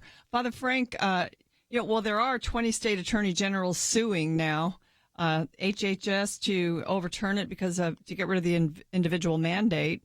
We're in a climate that could happen. But, I really liked Ken's idea of education and how we teach our kids. I mean, we need to uphold the sanctity of life and, maybe forget some of this radical sex education. Oh, I agree with Ken completely on that. It's such an important point, a point that so many people are making. And again, so many of these things are dealt with in the legislature. I mean, obviously, so many of our friends in Congress want to see Obamacare, completely repealed and replaced. And this was big factor in the elections in 2016. Of course, we have another election right on the horizon now. And so, let's increase the majority, both in the House and in the Senate, of people who believe exactly the things that Ken was just saying, and let's get the job done. We've all got we've got this Supreme Court battle, but we've also got the midterm elections, and the two are very closely intertwined, and we've got to get out there with I have a great deal of confidence in both of these things turning out the right way. And the right way in terms of the election is let's get stronger majorities in both the House and the Senate of people who believe exactly the same thing about what kind of values we need to be able to pass on to our children. Father Frank, the main reason, or one of the reasons why I wanted to have you on today was because of the Priests for Life versus HHS case. And there were certain people on our side who said that that Judge Kavanaugh, in his dissenting opinion, when he was on the D.C., he is on the D.C. Circuit Court, but in his dissenting opinion, did not emphasize the government's compelling interest case. And in other words, he agreed that they had a compelling interest in forcing contraception. They said that, and so they thought this was, and so it's interesting to see you in such support of him. Well, you know why? Because, first of all, and people can read, by the way, our opinion, the Priest for Life versus HHS case, and some of our commentary on this. We set up, Penna, a special website called SupremeCourtVictory.com, and there people can see, as this process goes on, the different things we're going to say about it. But here's to keep in mind what Judge Kavanaugh said in our opinion. When he wrote it, he was writing it as an appellate judge. And as an appellate judge, because he does not believe in judicial activism, he was looking at what the Supreme Court had already said in Hobby Lobby, and he said that their opinion seemed to presume that the government did have a compelling interest in the promotion of the contraceptives. But all he was doing at that point as an appellate judge was referring to what the Supreme Court had said about that point. He wasn't ruling on it as such. In fact, he said the Supreme Court didn't even rule on it as such, but they seemed to presume it. So he didn't want to go further as an appellate judge than what the Supreme Court said, especially because he knew he was coming to the same conclusion. Because the government has to, he had to look at several things. Did this mandate substantially burden Priests for Life religious freedom? He said, yes, it did. Did the government have a compelling interest? He said, well, the Supreme Court presumed that it did. But then the next question is, did they use the least restrictive means to pursue that interest? And he said, no, they did not. So that's why he ended up coming down on our side, as did the Supreme Court. But that's the only reason. Once he's on the Supreme Court, then he's on an equal par with anything any other Supreme Court justice has said, and he'll be more in a position to assert or re-examine whether there really is a compelling interest in that case. So that's that, and this is true on a number of his decisions. We have to understand the mindset of Judge Kavanaugh is that he is very, very much limited by A, the text of the statute that he's examining, B, the text of the Constitution, and C, the what higher courts have said. Now, of course, now he'll be on the highest court, so he's going to have, you might say, just in general terms, a lot more freedom to move things in the right direction. Father, thank you for bringing that up, because I think it's a very important point for people to consider, in that when he wrote that opinion and going through that three-step analysis, like you said, he looked at the Hobby Lobby decision and saw 4 dissents plus 1 concurrence by Kennedy and said, well, maybe the court is assuming that there's a compelling governmental interest, but, like, as you said, they didn't use the least restrictive means, and so he arrived at the decision, and that his dissent was advocating that they had violated your rights. But when you're writing as the lower court, when you part of the reason that you write an opinion like that is you have to know that that case may go to the Supreme Court. And if you write that opinion to say, well, Supreme Court, it looks like you have assumed a compelling governmental interest, that part of that is teeing that issue up for the Supreme Court to take another shot at it if it comes back to them, correct? Exactly. And this is a judge not only who has authored some 300 opinions, but also the Supreme Court has actually quoted him in some of its decisions and used his reasoning at the lower court level to adopt, at their level. So he's highly influential already in his 12-year appellate judge career. He's already been highly influential even at the level of the Supreme Court. So, we look forward to, what he's going to be able to do once he's seated there. And I expect furthermore that, not only is it going to be confirmed, but that this will happen, by the end of September. Yeah. And so that he'll be able to serve, Father Frank. We have to contact our senators. We sure do. Hey, listen, thank you so much for joining us today. Absolutely. Thank you for having me. We will be back with you right after this. Point of View turned life right side up for Emily's children. Emily listens in Illinois. She and her husband blissfully sent their children off each day to what she called our small, quaint public school, until Point of View led them to watch the documentary Indoctrination. She said, "We came to realize the need for us to educate our children at home. We want their education to be built on the solid foundation of Scripture." Emily said that would not have happened were it not for Point of View's bold consistency of shining light on public education. Your support for Point of View changes the future for children like Emily's. It leads people to start schools and ministries and businesses that change lives. How has the Truth Team impacted you? Please invest to bring truth to other families like Emily's. Support Truth today. Visit pointofview.net/team or call 1-800-347-5151. 800-347-5151 and pointofview.net/team. Point of View will continue after this.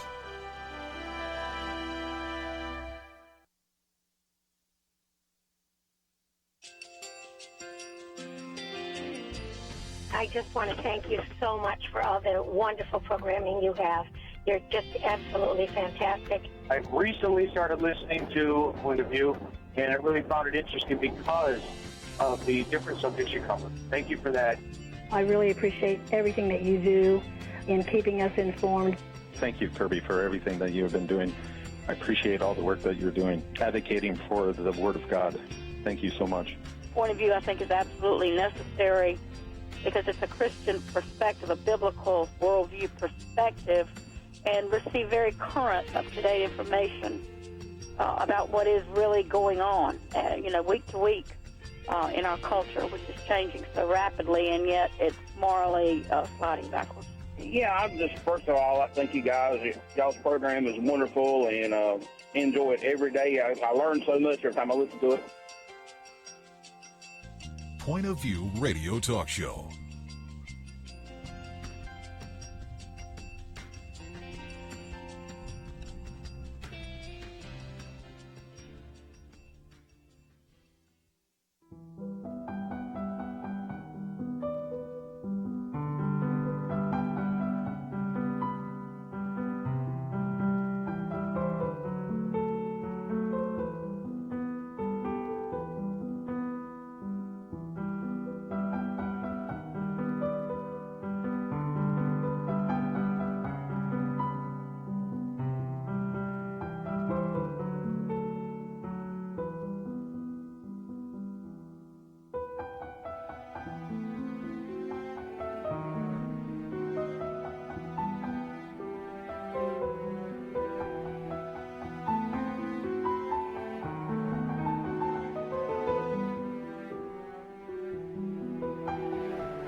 Hi, this is Kirby Anderson. You know, each day we take on the tough issues and provide a biblical perspective to them. The topics we cover are wide-ranging.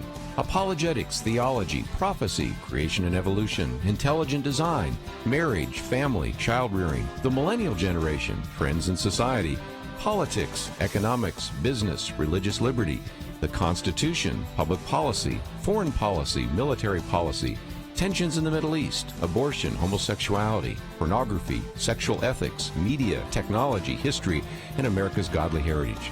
We talk about anything that affects your faith, your family, or your freedom. So don't go anywhere, because Point of View continues right now.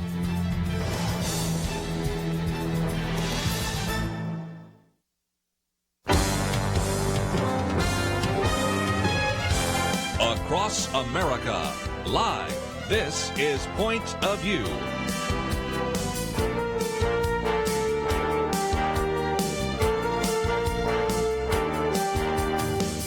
And now, Penna Dexter. We are glad you're with us for Point of View. It's our Friday weekend edition, and in studio with me is Lathan Watts, Director of Community Relations at First Liberty Institute. He's an attorney, and he's worked a lot in politics. It's fun to have his perspective. And also, Dr. Merrill Matthews, resident scholar at the Institute for Policy Innovation, also frequent contributor to The Hill. Glad you both are here. And I wanted, Lathan, just kind of get back to, well, first of all, to mention that your boss, Kelly Shackelford, has a piece on Fox News this week about Brett Kavanaugh and that nomination, and just explaining that First Liberty Institute is pretty happy about that. And you are, aren't you? Well, you know, Kelly even says in the piece on FoxNews.com, he mentions, you know, the best teacher's experience, and that then Brett Kavanaugh, not Judge Kavanaugh, volunteered to work on a case with Kelly and Jay Sekulow many years ago. So he volunteered his time on a religious liberty case.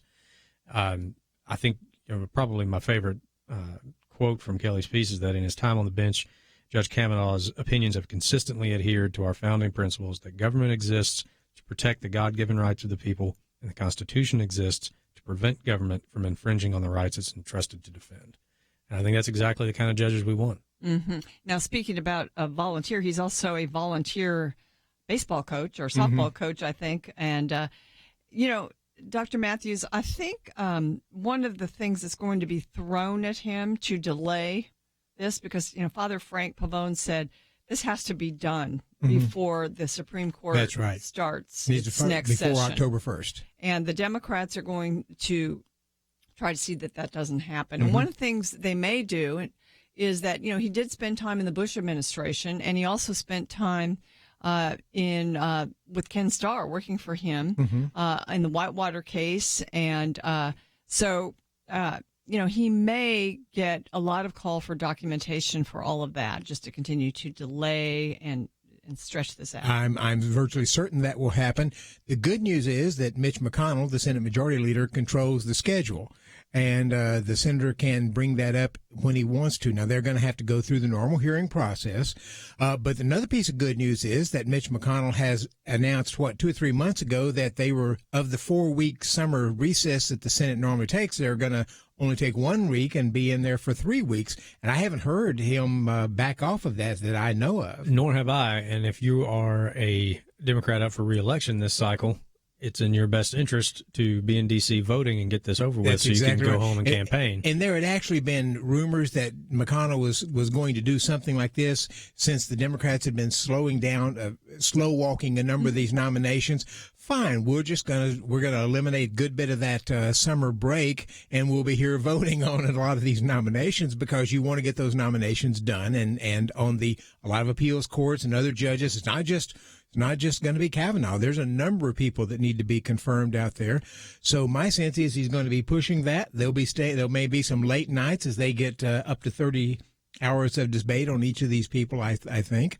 But he wants to have it done by October 1st so that then Justice Kavanaugh will be in there with the first court. Yeah, this is the opportunity of a presidency to have a lasting impact on the country. Not just on the Supreme Court, but all the courts. And, you know, if Trump leaves a legacy, this is going to be a big part of that, don't you think? The potential for these judges that he gets to appoint, whether it's Kavanaugh, Gorsuch, as Dr. Matthews mentioned, the many Court of Appeals judges he's already appointed. If you think that judge being, say, mid-40s, maybe early 50s, and these are federal appointments, so they're appointed for life, and they serve for the next 20, 30 years, their impact goes goes much further than the 8 years that Trump is in office. Mm-hmm. And that's why there are such fights about judicial nominations and confirmations, because everybody in D.C. understands that. And if you think the meltdown from the left is bad on this one, Kennedy at least voted with conservatives most of the time. Wait till Ruth Bader Ginsburg decides to retire, if she does, in the next either 2 or 6 years. They're going to, the left's going to say they're going to pull out all stops for that, because that would actually be replacing a liberal with a conservative, and that would shift the court even more so. Well, amazing. Ladies and gentlemen, we'd love to hear from you on this issue during this hour. We're going to take a few more calls than we have up to this point, 800-351-1212. We'll also talk about the hearing in the House of Peter Strzok, FBI top official, and certainly they're trying to discern whether he was biased in his part in the Hillary Clinton email investigation, and also the investigations into the Russian influence in the elections. And there were some fireworks there. We'll talk about that. And how do you decide if he's biased? He's clearly biased. Yeah. I mean, this wasn't even a question. We already knew that. But, this was, there was a lot of theater there, and our friend Louis Gohmert was part of that. We'll talk about it.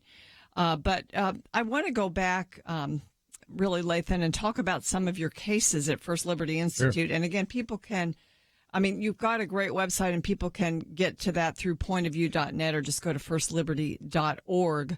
But there are a couple of new cases I think our listeners have not heard about. One comes out of Anchorage, Alaska, and it's actually quite a striking case.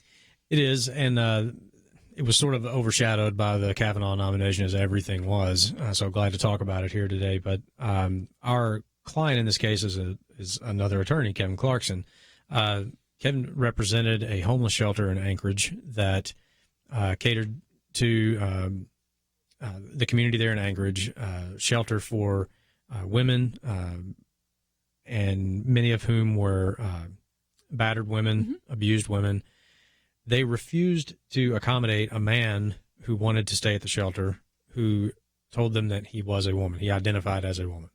He then filed a complaint with the Anchorage Equal Rights Commission, and because this complaint was filed, the homeless shelter sought someone to represent them. Our client, Kevin Clarkson, agreed to do that, and in the course of doing this was asked questions in the press and answered questions in the press, and then the Equal Rights Commission filed a complaint against him for talking about the case, basically for reiterating what the decision his client had made, which was, we're not going to let a man into this shelter where battered and abused women are.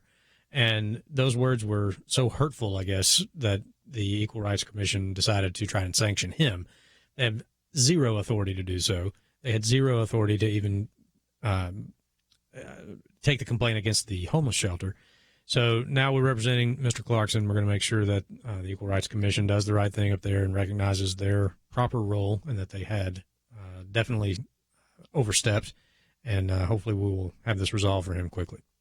This is amazing, really, to think about a homeless shelter where battered women go.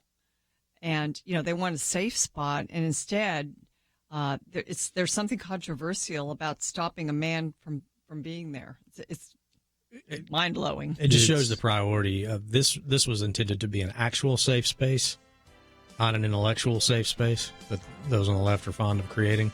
And we're going to have to get the Equal Rights Commission to see that. Got a comment on this? Give us a call, 800-351-1212. We'll be right back.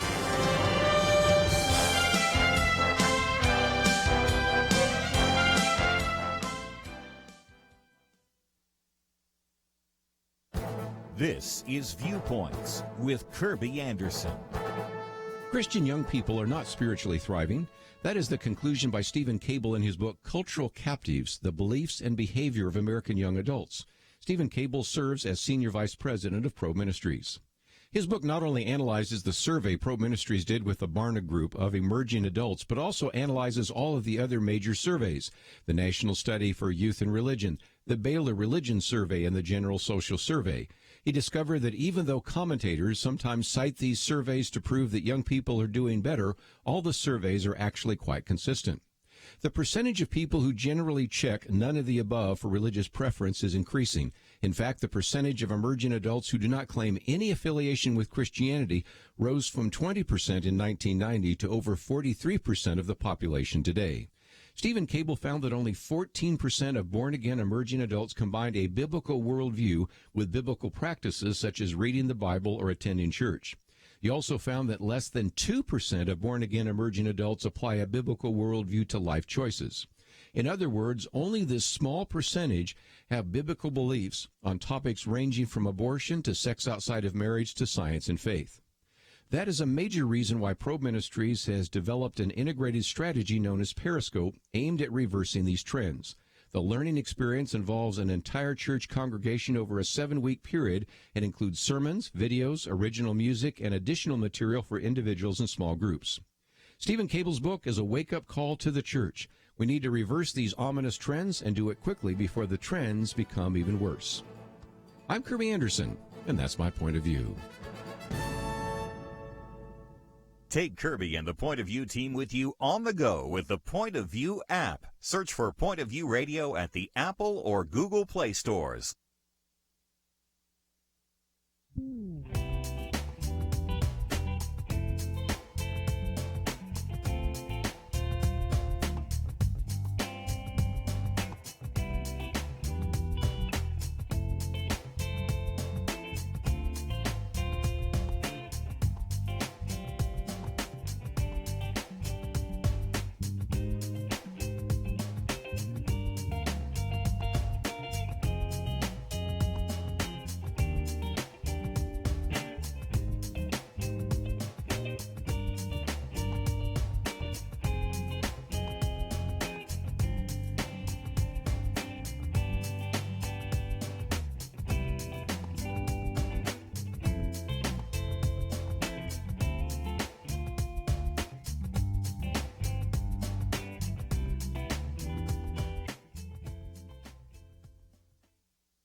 You're listening to Point of View, your listener-supported source for truth. The lines are open, and we would love to have you join our conversation, 800-351-1212. We're currently discussing one of First Liberty's cases up in Anchorage, Alaska, and this is just a center. It's called the Downtown Hope Center. It's religiously affiliated, a nonprofit, and it's a free shelter for homeless women.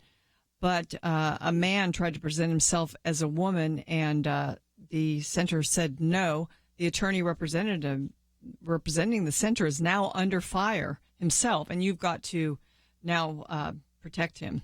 Exactly. He, as I said, he answered some questions from the press about the case, and so the Equal Rights Commission remarkably said that by talking about what was going on, he was in violation of their non-discrimination ordinance, and so now he faces charges. It's absurd. They have no authority to do so, and we're going to make that clear in Anchorage, and we'll resolve this. Lathan, occasionally a judge puts a gag order on the attorneys and others, right, but that has not happened here. No, not at all. This commission is charged with sort of, I think, enforcing or the non-discrimination ordinance in Anchorage. But that ordinance in itself exempts homeless shelters. Mm-hmm. So they didn't have the jurisdiction or the authority to even take the complaint against the homeless shelter, let alone an attorney talking about. Which is an important point, because sometimes if you go by the text of the law, we've been talking about textualism, exactly. A civil rights commission might say, we think this is dumb, but the law says this, and so you can't be talking about it because of what the law says, not what we're trying to necessarily feel. Exactly. And the authorizing ordinance there in Anchorage exempted homeless shelters. So they didn't have the authority to hear this complaint against the homeless shelter to begin with, and certainly not to try to penalize an attorney, the homeless shelter's attorney, who then talked about the case. I mean, it's one of those things, like you got to laugh to keep from crying sometimes. You can't make this stuff up because the left so often overreaches because they're trying to enforce a vision of how they want the world to work, whether the law says that or not. Yeah, exactly. So, well, I'm glad that we can actually get back to what the law really is. Thanks for being here to do that. Let's go to another case, one that also our listeners haven't heard about. This one has to do with the church and really the rights of churches to actually exist in a town and also to make improvements. And so tell us about this particular spot in Nebraska, the village. The village of Walt Hill, Nebraska. You have probably not been there. I know the village. There's a village in this area of the country, the big church, but right. This is not that. Correct. In fact, there are probably more people who will worship at the village this Sunday than live in the village of Walt Hill, Nebraska. But what happened there was you had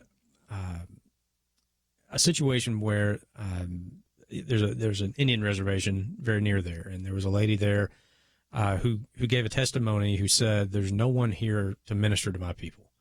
And this testimony was then seen at a pastor's conference by a pastor in Ireland, who said it just shook him to his core, and he just could not get that out of his mind. And he decided after a while, after thinking about it, praying about it, I think he made a couple of visits, he moved his family from Ireland to Nebraska to take up the cause of these people who had no one to minister to them. And his ministry grew very quickly. They established a church. They got some property on Main Street there in Walt Hill, Nebraska, and has this wonderfully diverse congregation that's meeting there now. And they have quickly outgrown the space that they're in. So they wanted to and did purchase more property on Main Street with the idea of not only just expanding their worship space, but trying to help the city by revitalizing that Main Street area.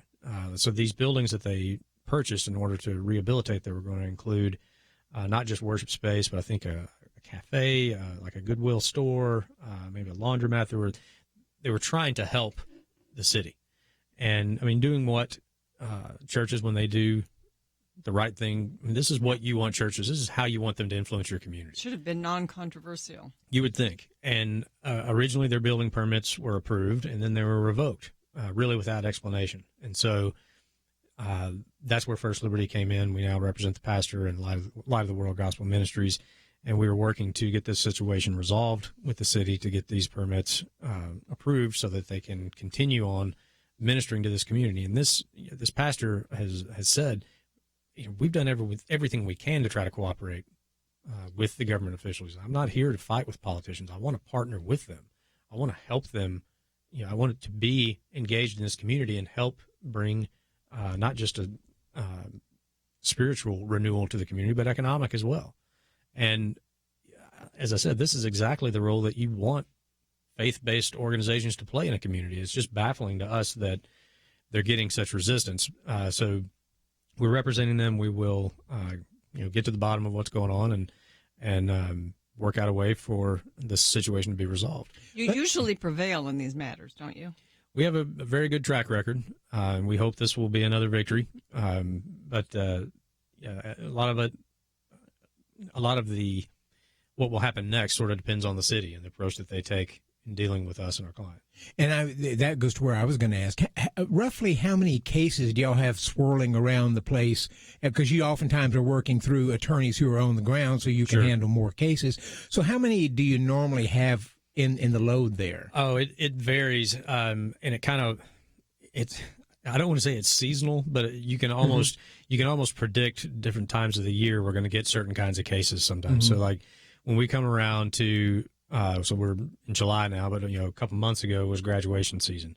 You can, just like clockwork, when it's graduation season, we're going to get cases about, can a valedictorian thank God in the valedictory speech? Can a guest speaker say something, talk about their religious views at a public school graduation. So we know, every May, June, there's going to be another round of these cases.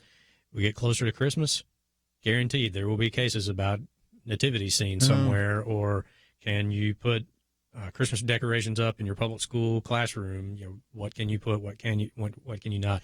So there's always and then there's things like this that just seem to kind of come out of left field, and you just don't know until you get them. Would you say the percentage of them are easily resolvable? For instance, if you were going and you talked to this town council and said, "Oh, well, the reason we did this is because we can work through that." Are most of them easily resolved, or are most of them more contentious? They're easy to resolve, and our win rate is what it is because the law and the Constitution are on our side. So a lot of times it's just a matter of explaining that to the right people. I've seen us, with cases where, we'll take the Kuntz cheerleaders in Texas, right? That did the banners for the football team to run through, and they put a scripture on it. That case has been going on, I want to say 8 or 10 years now, because the school district just continues fighting. The cheerleaders are now lawyers. They're gone. They're in college, and the school district just continues to fight this lawsuit. So that could be over. It should be over. I don't know why the school district wants to continue doing this, and taxpayers in that community ought to be asking the school board that. But then there are other cases. We did a case in Tennessee of a street preacher who was told he couldn't preach anywhere in the city, and we contacted the city and we, explained, well, that's unconstitutional, and that city actually immediately reversed course and actually asked us to help them rework their ordinance in a way that was constitutional. It all depends on really the people on the other side of the table. These things can be resolved quickly because, as I said, the law and the Constitution are on our client's side. We wouldn't take the case if they weren't. Yeah, it's wonderful. What I love about First Liberty and just lawyers who can look at the Constitution and enforce it in a sense in these cases is that it doesn't matter really who's in office. I mean, you could have any kind of a liberal leftist president, governor, whatever. But and we have. Yeah. Yeah, we have had those things. But, it doesn't, with these cases, you just appeal to the Constitution and the law and you can get the right outcome. And it's not just, the extreme fringe of the country. These cases aren't just happening in California and New York. The Kuntz cheerleaders case was here in Texas. The other case I mentioned was in small town Tennessee. These cases happen in the buckle of the Bible Belt. So it is usually either someone that doesn't understand what the law is. Very rarely it may be someone who's pushing an agenda, or maybe they've received some bad legal advice. And if they're willing to listen, we can usually resolve these things easily. Well, ladies and gentlemen, during the break, you might want to check out our website, pointofview.net. One of the things that's there is an article about our next topic, 7 takeaways from FBI agent Strzok's testimony before 2 House committees. And you may have watched the testimony. Well, what are the takeaways? We'll talk about that after this. Why should you become a partner with Point of View Radio? Because for decades, this team has made a significant difference in lives and communities across the nation. Because America is dying for lack of biblical wisdom about life and culture. You should give because your gift will make possible cutting-edge information on issues that matter, information you won't hear anywhere else. Why? Because your gift will change lives, because you'll influence our culture with biblical truth, and because you can make a difference for the future. Our nation needs a truth team very badly. Support Point of View Radio today at pointofview.net. Click on Join the Truth Team and choose your level of support.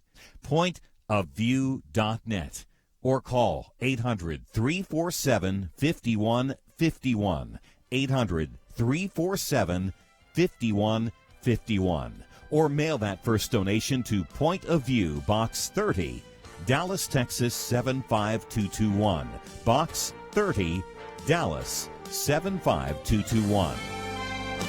Point of View will continue after this.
are listening to Point of View.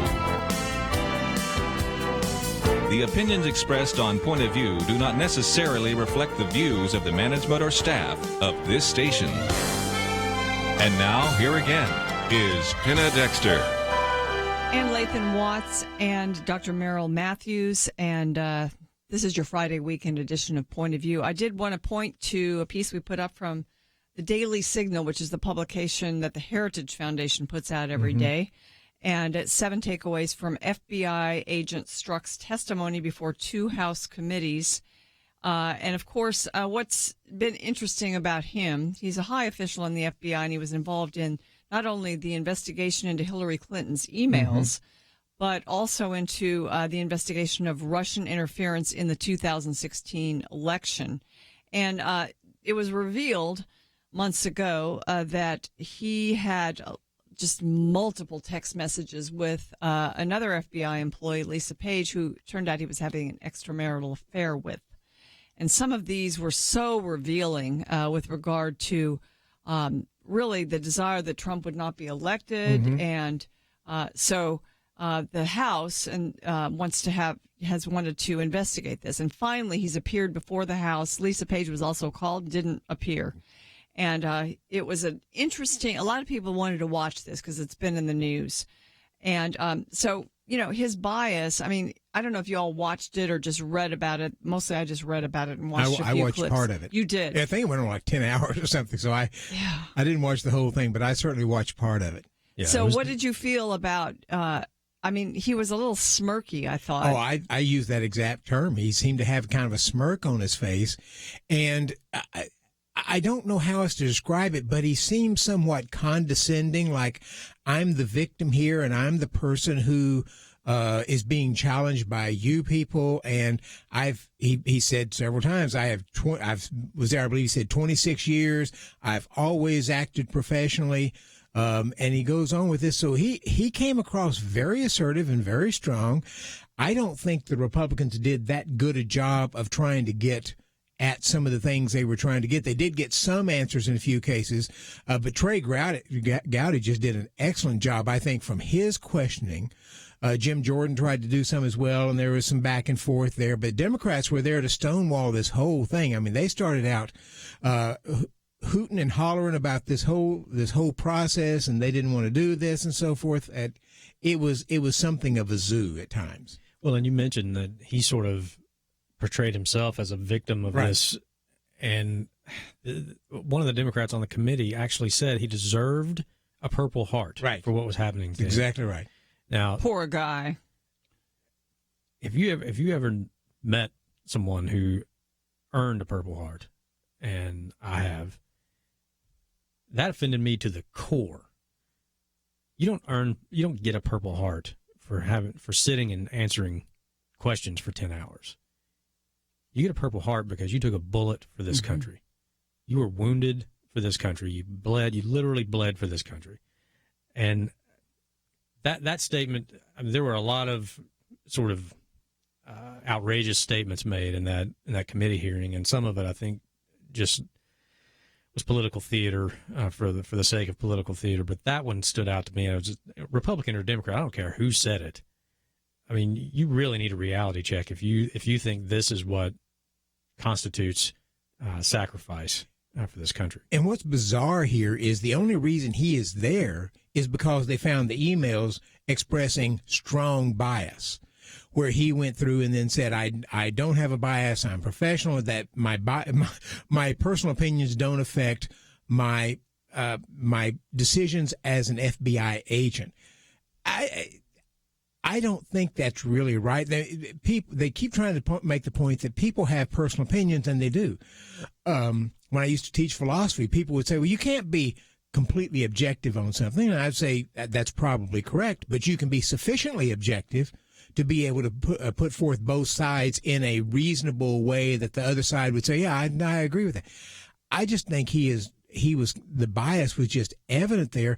The only reason he's there is because he had an extramarital affair, and that opens him up. And they're very clear about this. People who are involved in national security, FBI, they keep a close eye on them, want to, because that opens you up for blackmail from somebody who knows what might have happened. And that's being subject to a blackmail is not good professionalism for the FBI. So I'm amazed at his stance. There was just simply no sort of contriteness. Look, guys, I made a mistake here. I really blew it. Not at all. No, he was, as you said, smirky. 800-351-1212 is our call-in line. And so I think probably a lot of you watched this or have been watching this. We'd love to hear your thoughts on it. Do you think that he was able to successfully convince the members of the committee that he was not biased? He was certainly trying to do that.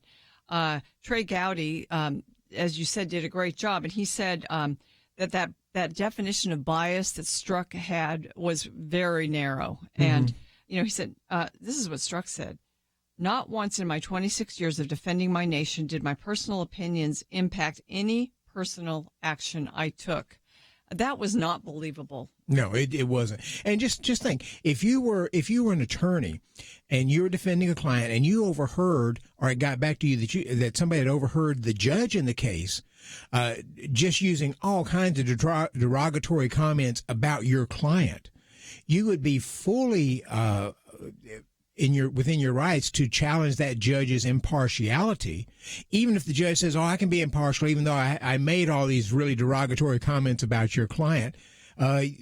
Is that a fair assessment? No, absolutely. I mean, you would, if you had evidence of that, you would try to get that judge removed from the case, or at least ask for that case to be transferred somewhere else. And you had Democrats there seeming to think that didn't play a role here. I mean, part of the reason he was removed, and he wanted to stress the point, I wasn't removed from my role in this as for bias, but for the perception of the potential perception of bias. What does it take to get fired at the FBI? Yeah, he was moved, but he was not fired. A lot of people thought he should have been fired. Right. I mean, McCabe essentially was. Right. But didn't he still get his salary and pension? I think so. If I can't remember. I think they were trying to move to stop that, but I don't know if that happened. Yeah. And Lisa's still there. Yeah, Lisa Page. She's still there. And my concern was, what if you're Strzok's wife and she works at the Securities and Exchange Commission, your husband's on national television, the whole world is talking about your husband's affair with somebody else. I thought, oh geez, gotta be a tough day for her. Well, this is part of the drama that day, because someone who's a real good friend of ours comes in and does our show on Fridays often, is Congressman Louis Gohmert, and he actually questioned Strzok, and it turned into a bit of drama there, and he brought up the idea of, well, first of all, the impartiality, and questioned that. And that was appropriate for Louis Gohmert to do, because before he was a congressman, he was a judge, right?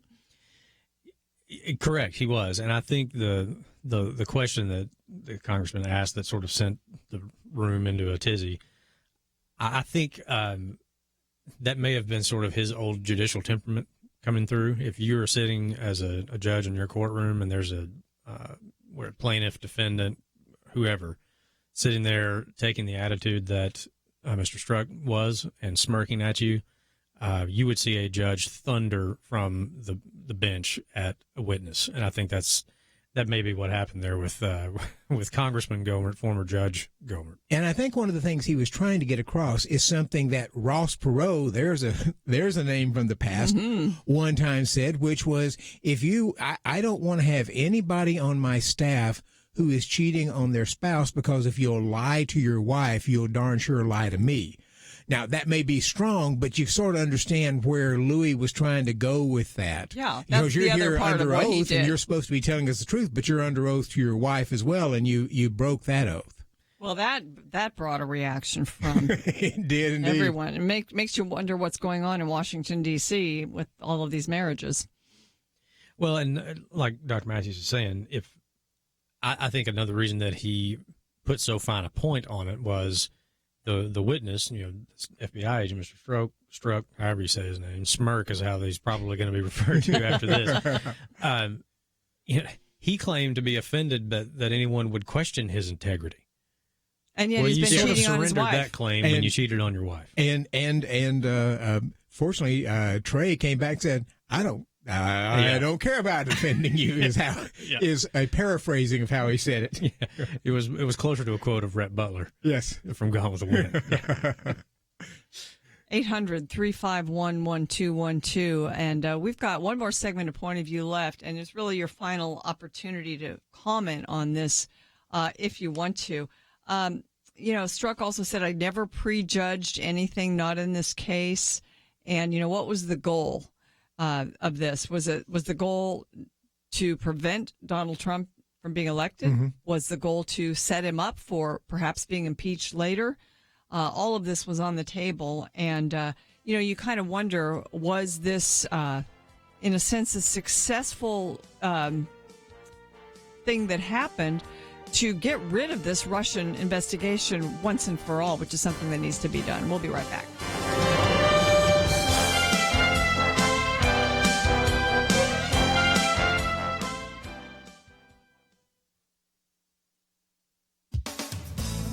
Remember the PBS television show Barney and Friends? It premiered in 1992 and ceased production in 2009. The title character, Barney, was a purple Tyrannosaurus Rex who conveyed optimistic and educational messages through songs and little dance routines. The show was popular during an era when it was not politically correct to elevate the nuclear family, a mom, a dad, and their biological or adopted kids, as preferable to any other type of family. The children on Barney sang of families of different sizes and types with the refrain, "But mine's just right for me." Author and syndicated columnist Mona Charen was raising toddlers during Barney's heyday. She writes, Barney delivered the approved soothing propaganda. It was meant to help children of divorce feel normalized. And, she writes, adults were comforted too. Even if your child sees his parents one at a time, everything's fine. A family is love. Mona Charen wisely points out that actually a family is more than just love. It's also commitment and, yes, duty. Family means assuming responsibility for others and keeping your commitments. Her new book, Sex Matters: How Modern Feminism Lost Touch with Love and Common Sense, describes in detail how feminists undermined marriage, the foundation of the family, and says they were as wrong as they could be about marriage. The devastating result is that today, 40% of American babies are born to single mothers. Women need marriage, Ms. Charen writes. Far from a trap for women, marriage is an essential component of happiness. And men need marriage. Married men are better off in many ways, including financially. Married couples accumulate more wealth than never married people do. They are healthier physically and mentally, and more satisfied with their sex lives. They go to church more and volunteer more. Finally, the most profound truth magnified by the lies of feminism is that children need their parents to be married to each other. For Point of View, I'm Penna Dexter.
Now, back to Point of View, your listener-supported source for truth. Welcome back to the final segment of Point of View. My thanks to Andrew and Steve and Karen for all the work you did behind the scenes, and also to my two co-hosts today, Dr. Merrill Matthews and also Lathan Watts. We are taking your calls, 800-351-1212. Let's go to Arkansas and talk to Dale, listening in on KJNP. Oh, this is Alaska. Sorry. Dale, thanks for calling. Yeah, we're a little separated from the other. Yeah, well, thanks for calling from Alaska. We've been talking a lot about Alaska today. Yes, ma'am. The one I want to talk about, I can't get his name right. The FBI guy. Strzok. That's so squeaky clean, and right in the middle of everything, he's unbiased. Number one, there's no way anybody can be as unbiased as he sounds like he thinks he is, which is a real problem. But number two, I'd like for somebody to go back and look at some of at least his later cases and see if there isn't some kind of indication that he is, in fact, very biased. Yeah, well, I mean, I think what brought up the bias was this string of emails where he was very clear in his disdain for Donald Trump, and not only Donald Trump, but his supporters, saying they smell. Right. There's just no way. I mean, even an uneducated guy like me knows that that stinks. Yeah, I think this strikes a chord with the average American who's watching this, buddy. Because when you have this huge investigation going on of an involvement with a foreign power, accusing a presidential candidate of that, and of collusion and all of these things, and when you, it's so distracting from the president's first year and a half of his presidency for what he's trying to get done, that I just don't think it's becoming a critical mass of concern among the American people now. Well, I think so too, because they haven't found anything, and so it keeps on going, and they haven't found anything. They've got Paul Manafort there, but nothing has connected the president to anything there. So my understanding, and maybe you know, but my understanding is that he's hoping to try to wrap this up in the next few months, maybe by September or so. If he doesn't, he may find himself, Mueller find himself fired, because it just keeps going, and members of Congress are increasingly saying, either give us some evidence or shut this thing down. Exactly. And I think also when you have things coming out of the investigation like this hearing yesterday, where you mentioned the comments that Strzok made about, I was in Southern Virginia and you could smell the Trump support. The more comments like that come out of this investigation and others, and the more people across the country see how some people in government think of them, this is the exact sentiment that elected Donald Trump. That's exactly right. And the longer this goes on and the more things like this come to light, where they don't turn over any sort of evidence that Trump or his campaign had anything to do with any sort of Russian collusion, but they continue turning over people like Peter Strzok. Mm-hmm. The folks that are doing this, who may think they're politically motivated to damage Trump, are going to get the exact opposite of what they're after. And it's interesting because you never got Bill Clinton was from Arkansas, so you got a sense that he could relate to average people. But Barack Obama came up. Remember those who were clinging to their guns and religion? Mm-hmm. Then you had the deplorables from Hillary Clinton. And now you've got this from Strzok. You just get the sense that you liberal elites look down on us and don't think much of us because we won't sit and just sort of worship you. And it's amazing. And that's where a lot of those voters in traditionally blue states turned out for Trump came from. I think that's right. They felt like they had been abandoned by the party they had voted loyally for some of them for generations. And they went out looking for a new candidate. When Donald Trump talks about a red wave, that would be going against historical precedents in the midterm election. But he might not be far off if this kind of thing continues and people say they just get frustrated with what they see from Democrats on this. Yeah, this particular set of hearings, what can happen to Strzok? I mean, does he really have anything to lose here other than credibility? Can anything did he criminal? have any credibility when he came into the hearing? True. Can anything happen to him, or is this just something that actually could very well turn out to be good optics for the He can Republicans? start by losing his job. And you think that will happen? I don't know, but that's Christopher Wray is now head of the FBI.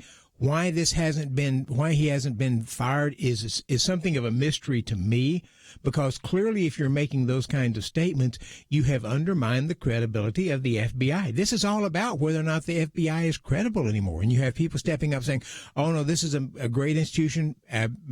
People defend the vast majority. That's probably fair.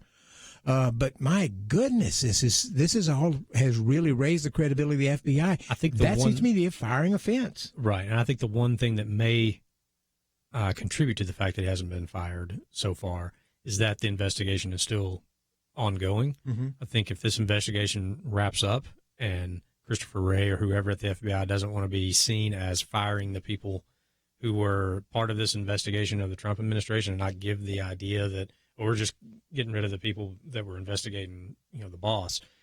I think if this investigation wraps up, it would not surprise me to see some serious house cleaning afterwards.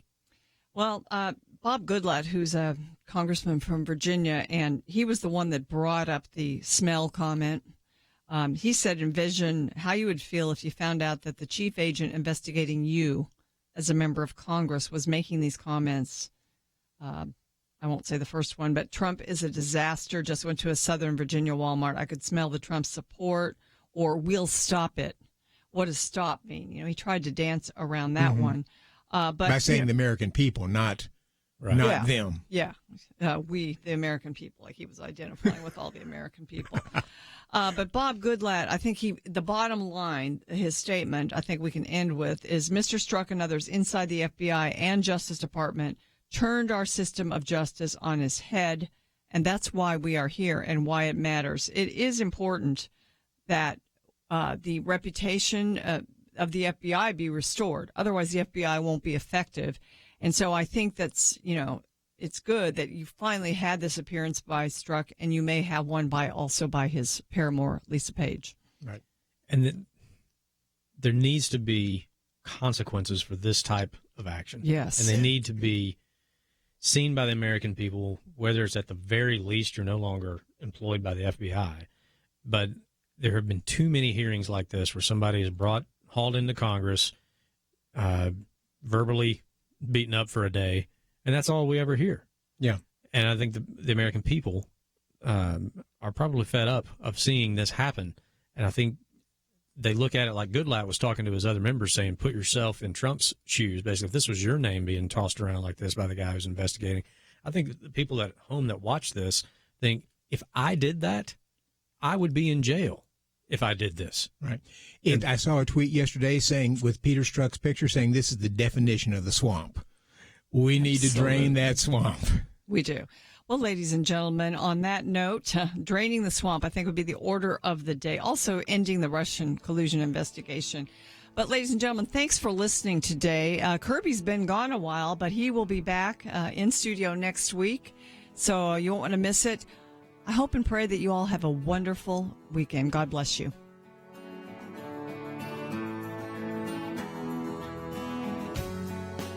Why does Kirby Anderson do what he does? Because he believes in God's ability to use you to make a difference.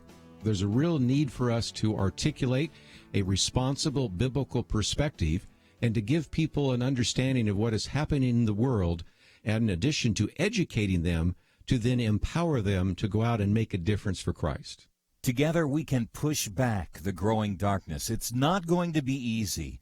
But by God's grace, it is happening one person, one community at a time.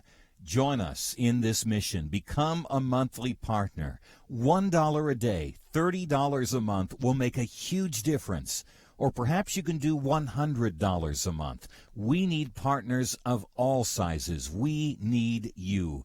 Give today online at pointofview.net. At the top of the page, next to the Donate Now button, click on Become a Monthly Partner. Pointofview.net. Mail your donation to Point of View, Box 30, Dallas, Texas 75221, or call 800-347-5151. Point of View is produced by Point of View Ministries.